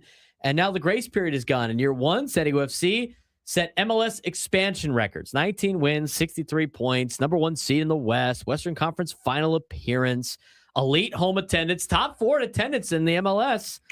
They were a fun new club, the fearless press, the beach party with bites. Now they're expected to win a trophy. And there's some big themes entering 2026. And I know the season has already started, Frank, but let's go through some of these themes because it's still early on in the season. And number one, expansion hangover or legit contender. Will there be a sophomore slump for San Diego FC? If you watch that game last Saturday night, there ain't no such thing as a hangover for this team. No shot. That was against one of the worst teams in the Eastern Conference. Right, but you were in a situation where you had them, you were already up 2-0 when they got the red card. There was just equally a chance you could have just rolled over and just sat on that 2-goal lead, even with them down to 10 men. They did not. They pressed the attack more, and like I said, it looked like they were actively toying with Montreal on Saturday night. So it's only one game. It's one game into the season, but this team doesn't look like they're going to have any sort of slump whatsoever. Yeah, so far so good, but that's still a question for a team that's coming off expansion, especially with a lot of the teams out there that have been very successful in their expansion years into their sophomore year. I mean, they got a stable infrastructure, core roster continuity is strong, Western Conference top 4 finish, realistic, I think, for San Diego FC. MLS parity pushes some complacency, but reality is this is a team that I think is going to be able to shift from the great story to being able to prove it again. Yeah, and they've also gotten their core on lockdown. They extended Anders Dreyer. They kept Mikey Varas. They've kept Tyler Heaps. They just re-signed Luca Bombino a couple days ago. So he's locked in now. They got Amal Pellegrino, I believe, on a multi-year deal. So they are set. They've got the foundation that made them successful last year. They are locked in here. They are genuine. They have a target on their back now. They know that they are going to be one of the better. They are one of the better teams in the league, and they're doing it in a way that Inter Miami and LAFC have not done it, which is buying some of the best players in the world, buying some of the biggest names in the world, and they were a game away from making the MLS Cup final last year. Another theme, Champions Cup balancing act, right? They qualified for the Champions Cup. They faced Toluca in the round of 16 after beating Pumas Unum 4-2 on aggregate. CONCACAF travel, little extra. They got to go extra travel here in the first couple months of the season. It's obviously not ideal. It's really brutal. Liga MX's intensity. It's a different level of soccer. Squad rotation, inevitable. If the MLS form dips in March or April, this could be why, because it's tough at the beginning part of the year. But on the flip side, Frank, if they compete with all these teams in Liga MX and some of the champions in that league, that elevates credibility league wide for them to really be a massive threat in the MLS. Yeah, and this is what we discussed earlier on, is to how much priority do you put on the CONCACAF Champions Cup as compared to the MLS Cup, because you can put all of your eggs into one basket. You don't have to split between the two. I know Juan Ruiz loves to make fun of me now that a Norwegian team knocked off Inter Milan, and not great, Bob. Yeah, no, it was not great. But they have a 10-point lead in Serie A, so they're putting all of their eggs in the Serie A, Coppa Italia, the domestic front. They're putting all their eggs in that. So now this is going to be the interesting balancing act, whether or not San Diego FC wants to focus on Champions Cup, if they want to focus on MLS, or if they want to see if they can spread out as thin as they can go and try to make a run deep in both. There are teams that are deep enough and are good enough to do that. It's right now, it's depending upon what San Diego FC's priority is. Anders Dreyer, can he do it again? I mean, in 2025, 19 goals, 18 assists, MVP runner-up, joined Messi as only players with 17-plus goals and assists in MLS history. Now, for Anders Dreyer, in year 2, defensive game plans built around him. No Lozano to draw attention.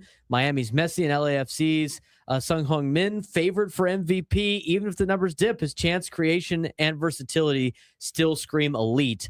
But can he do it again? That's another big question. I think he can. How many assists did he have? 18. In last week? I don't remember off the top of my head. 2. I think he had 2 or 3, didn't he? He had 2.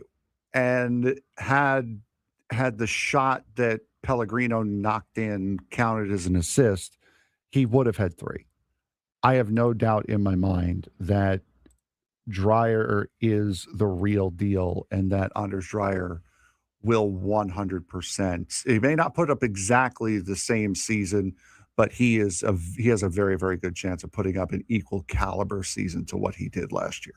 I do want to talk about, we have a couple of minutes that we have to get to, and then we'll get to Drake Hills after the break. But the attack, evolution, and the defense, which is the backbone of this team. Let's start with the attack. Marcus Ingvarsson is almost like a new signing after he comes back from injury because he missed a significant amount of time last year. If he becomes a reliable finisher, Dreyer assist numbers will stay high, as you were talking about, Frank. Offense definitely diversifies a little bit, as we saw with the 5 goals last week, and the team becomes harder to scout. Add on the fact, Lewis Morgan, if healthy, Bryce Duke, midfield depth, 5 different scorers in the 5-0 opener versus Montreal. This attack might be deeper than 2025, Frank. Yeah, exactly. And that was one of the things that we had discussed a lot last year, is they played what felt like a false 9 for a lot of the season last year, where it was mostly reliant on the 2 wingers, whether it be Lozano or Pellegrino towards the end of the season and Dreyer on the other side. When Ilosky came in, he really put the emphasis on that striker spot. And now with Ingvarsson in, and with the way at least the first couple of games have gone, it looks as though that emphasis is going to be put on him as a striker. He had a goal. He also had a beautiful assist in the game against Montreal. So that could be a big change. That could also relieve a lot of the pressure from the 2 guys on the wing if they have a guy down the middle that they can go to. Let's talk about the defense real quick, and we're going to take a break. Backline turnover creates questions, but system discipline and pressing structure drove success last season. If the press slips, defensive cracks show. If the press holds, they stay elite. Defense has been the backbone of this team. Yes, 100%. And they've put a lot of work in their defense, and that defensive back line is going to be very, very young. Again, as I mentioned earlier, they've already extended Luca Bombino, who's very young. Dua's very young. McVeigh is kind of the anchor there as far as age is concerned. You also have Pilcher, who's going to come off the bench as well. So, I mean, they have a lot of options and youth out of that defensive back line, led by Valakari, who's going to be right up in front of it. When we come back, we'll ask Drake Hill's opinion about the game coming up on Sunday for San Diego FC as we do our weekly soccer report with Drake Hills on the other side. Braden Surprenant Show, San Diego's number 1 sports station, 97.3 The Fan.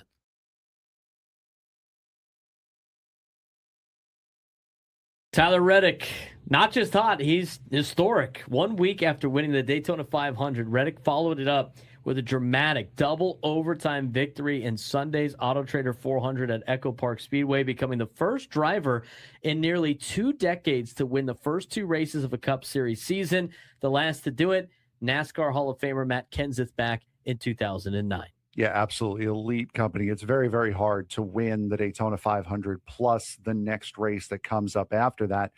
And now that the next race that comes up after that is at a reconfigured Atlanta Motor Speedway, now Echo Park Speedway, that's basically turned into like a shorter, smaller version of Daytona and Talladega, where it is just a crapshoot. It's all about drafting. It's all about being in the right place at the right time and not necessarily how your car is handling. It's even more impressive, honestly, that Reddick has been able to do this. And he did it with damage, too.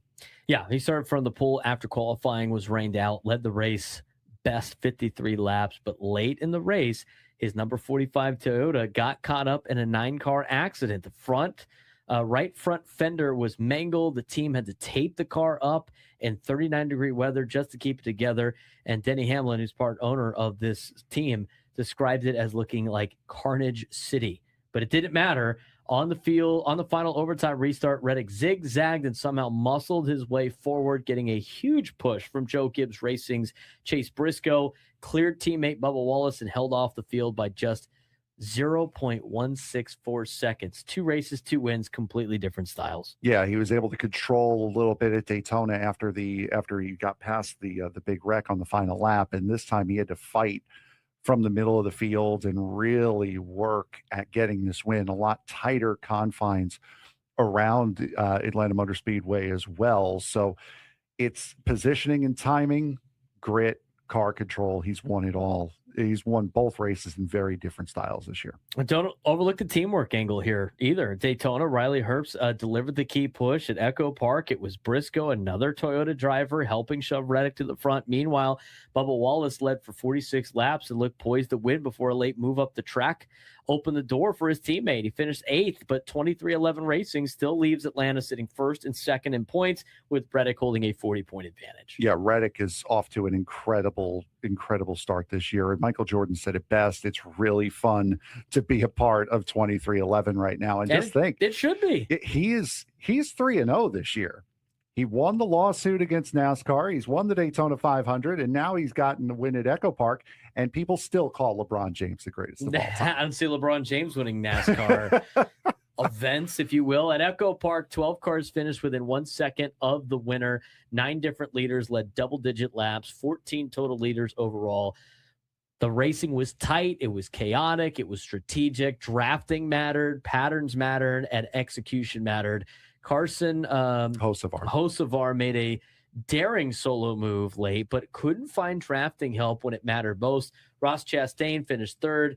Shane Van Gisbergen scored his best overall finish in 6th after being in 2 separate incidents. But again, the headline belongs to Tyler Reddick. Yeah, absolutely. He did not just he did not just survive damage. He didn't just capitalize on chaos. He absolutely controlled the moment. And now he's doing something that we have not seen in this sport in 17 years by sweeping the first 2 races of the season. And coming up next, Frank, it's a trip for the Truck Series to St. Petersburg Street Circuit coming up on February 28th. But what else is on the docket for NASCAR coming up? Yep. So the St. Petersburg Street Circuit, which is the traditional starting point for the IndyCar Series, they are going to be starting up this weekend as well at St. Pete. This will be NASCAR's first trip to the airport at St. Pete. The Craftsman Truck Series will run there on Saturday, the 28th. That'll be at 9 a.m.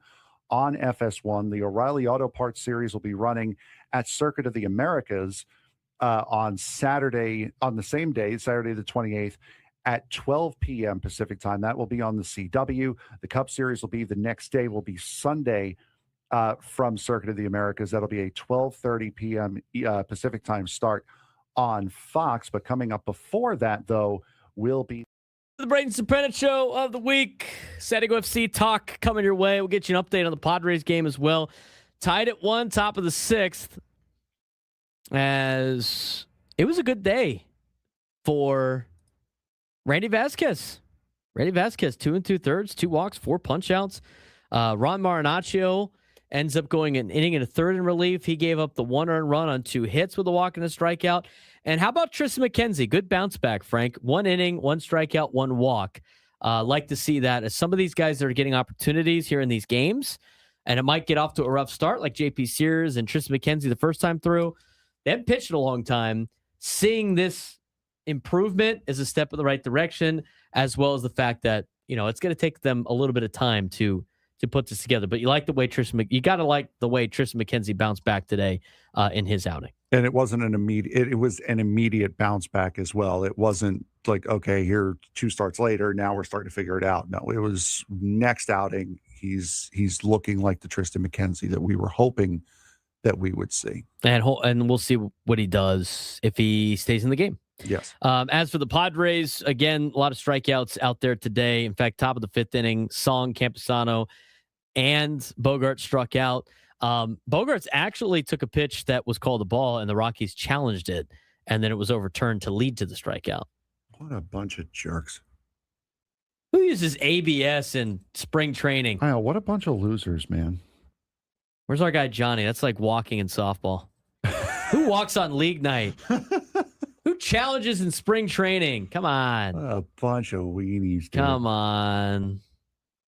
Greg Hills doesn't do that. Doesn't walk in softball or use ABS? Both. Oh, well. Guys, a purist out there. Guys, a purist out there. This is one of the only ones defending Mick Cronin with us. Let's get to Drake Hills. Are you raising your voice at me? That's the best clip ever. Do it one more time. I got to hear it one more time. Are you raising your voice at me? They've been on a tear since he had that entire thing. Who's the sucker now? All right, let's get to Drake Hills. A contributing writer for Black Players for Change. He also contributes to ESPN.com. He comes on each and every Friday to discuss San Diego FC and other soccer news with us. Drake, what's going on? Happy February, huh? It's the February day out there. It's like 90 degrees in February. Whoa, Braden, are you raising your voice at me right now? Yeah. I mean, hands down, probably one of the best sound bites that we'll get in college basketball this season.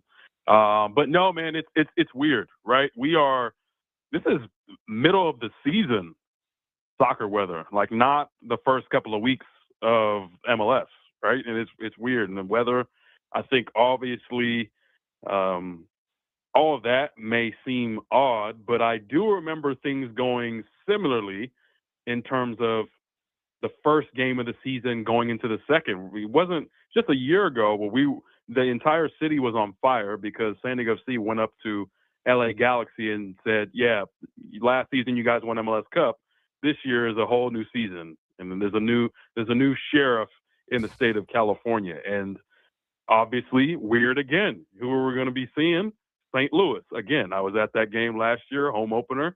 So things are a little weird in terms of it almost feels like we're still in 2025, but I know it's the second year and 5 goals in your first game. That's probably the best way you can start a season.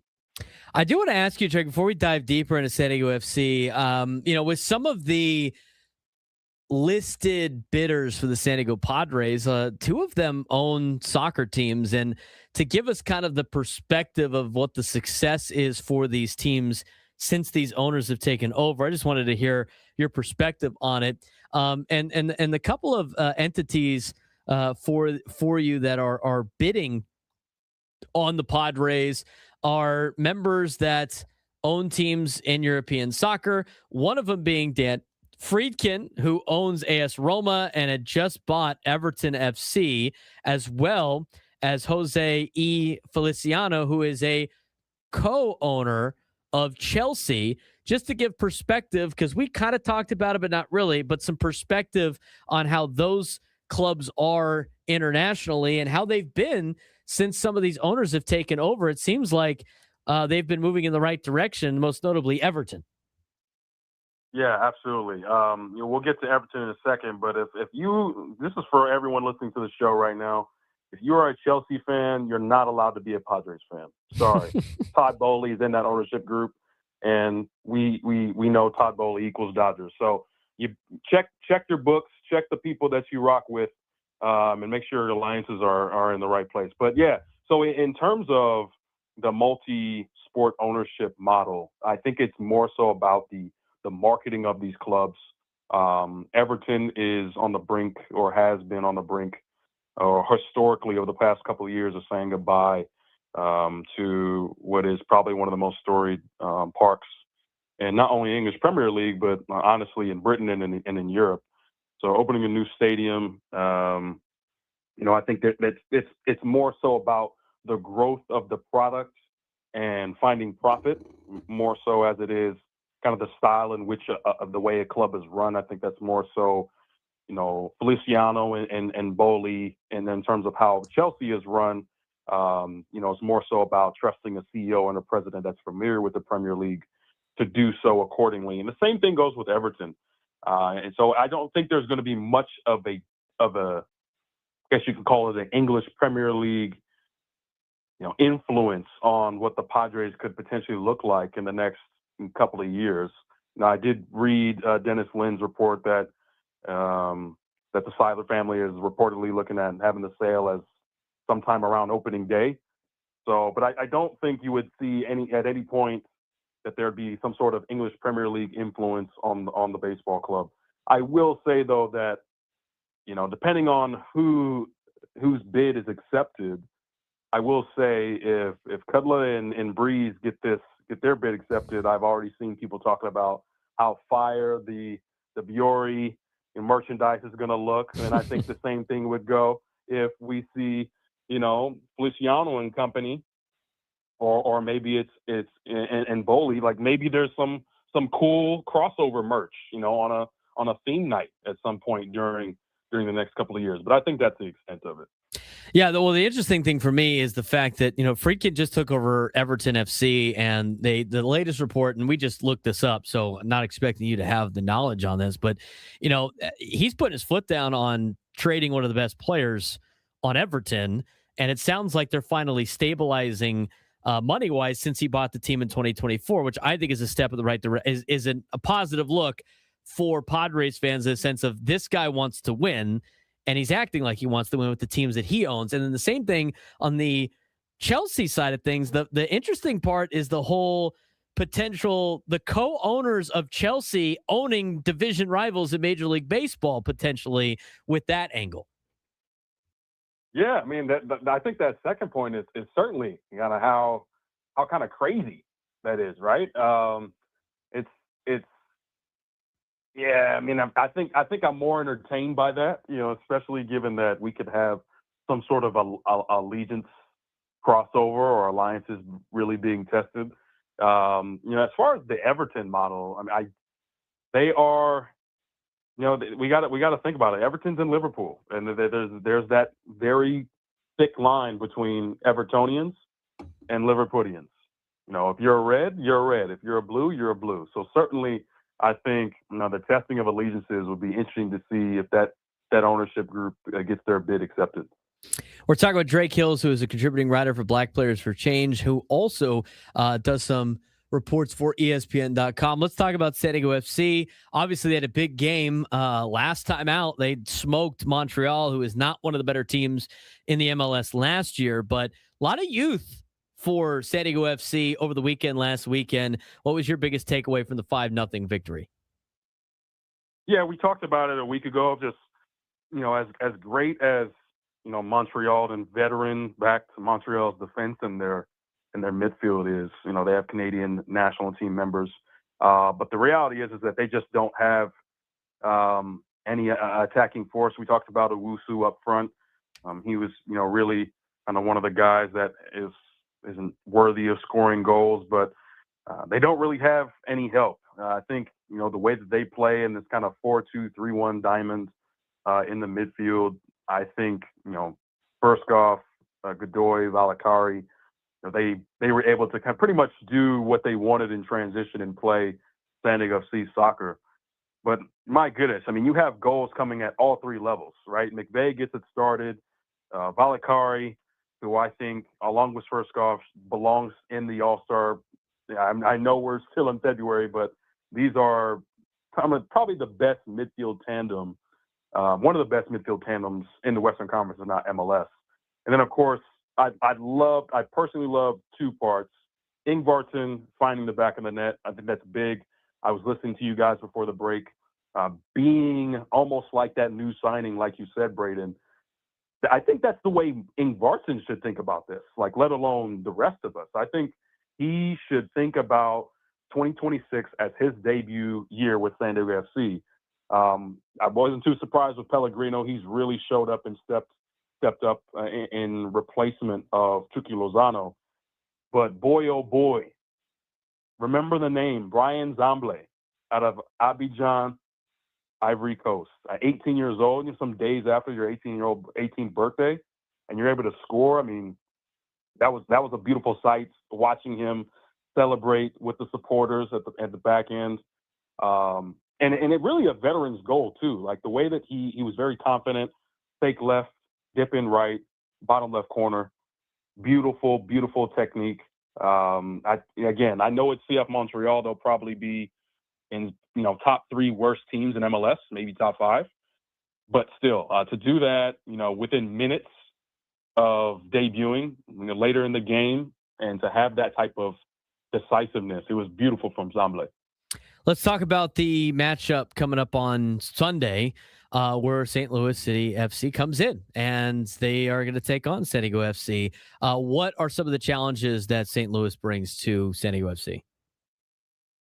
Yeah, I think, first and foremost, I think it's going to be somewhat of a different game than we saw from last year. I mean, last year, we remember we were so distracted by some news coming off the field that it turned out to be kind of a really big stalemate. There really wasn't much to see last year from St. Louis. They sat back. They were pretty much 11 men behind the ball, very, very low block. I mean, their midfield three was essentially on the 18, right outside the penalty box. So, obviously Chucky Lozano goes off with an injury. I think you're going to see a little bit of a different attacking prowess. I think the way that, this is, new manager, João Klaus, he's no longer with the team. He's with Galaxy now. So I think it's, Hartel. I really like Hartel. He's someone who is a little bit more direct. You got to watch out for Lovin as well, Edouard Lovin. But I think the one player that San Diego FC fans should keep an eye on, he could potentially make this game kind of frustrating, is Josh Yarrow. I really like him as a young player, but I think it's going to be a matter of, will San Diego FC be able to be as clinical in front of goal? Because I do think they'll get their chances, but can they finish the way they did against a much lesser talented Montreal team? St. Louis is more so, I would say, probably a middle pack, probably middle of MLS. So they're a little bit better. But if San Diego FC can continue to create the way they did as early as they did against Montreal, then this will be an easy 3 points for them at home. Last thing for you, Drake, before we sign off on a Friday, we kind of briefly talked about it, but how much does San Diego FC have to, do this Champions Cup balancing act where you have to travel during CONCACAF during the first part of the MLS season, playing Liga MX teams during this while you're also competing in the MLS and the schedule that the MLS has? I mean, is this something that, might have the MLS games dip a little bit in terms of their production in the first couple months of the season because of how grueling this grind is in the CONCACAF Champions Cup? I mean, there's no doubt that you're going to have to be strategic if you're Mikey Varas. But it's not as truncated as it used to be. I mean, I remember, again, we've talked about how just to even get to the second round, you probably had your first round immediately the week before MLS is back, and then the second round was within 10 days after your MLS is back game, your opener. So how truncated it was, I think it's a little bit different. I think it's more MLS heavy this time around than it is Champions Cup heavy. It used to be the Champions League, where, if you're San Diego FC to start the month of March, you're going to have 2 games, right? So you're going up against St. Louis, then you're Kansas City away, then you're Dallas, and then Dallas is even better than St. Louis. So you got 3 games in between the first leg and the second leg of the Champions Cup. So I do think it helps that San Diego FC is going to start just like they did in round 1. They're going to start at home. So to be able to have St. Louis and then of course Kansas City before you have Toluca, I think that's going to be helpful. But the fact that you have Dallas and then you go back and have Toluca again, I don't think it's going to be as much of a test in terms of the schedule, but the actual opponent is going to be the big thing. And we've talked about it. It's basically Mexican national team junior at Toluca. So remains to be seen, but I'm excited to watch. Drake, appreciate the time. Look forward to talking to you next week as we recap San Diego FC. He's Drake Hills. For Frank Marchese, I'm Braden Surprenant signing off for the week. We'll talk to you guys on Monday. Quinn and Chris coming up next.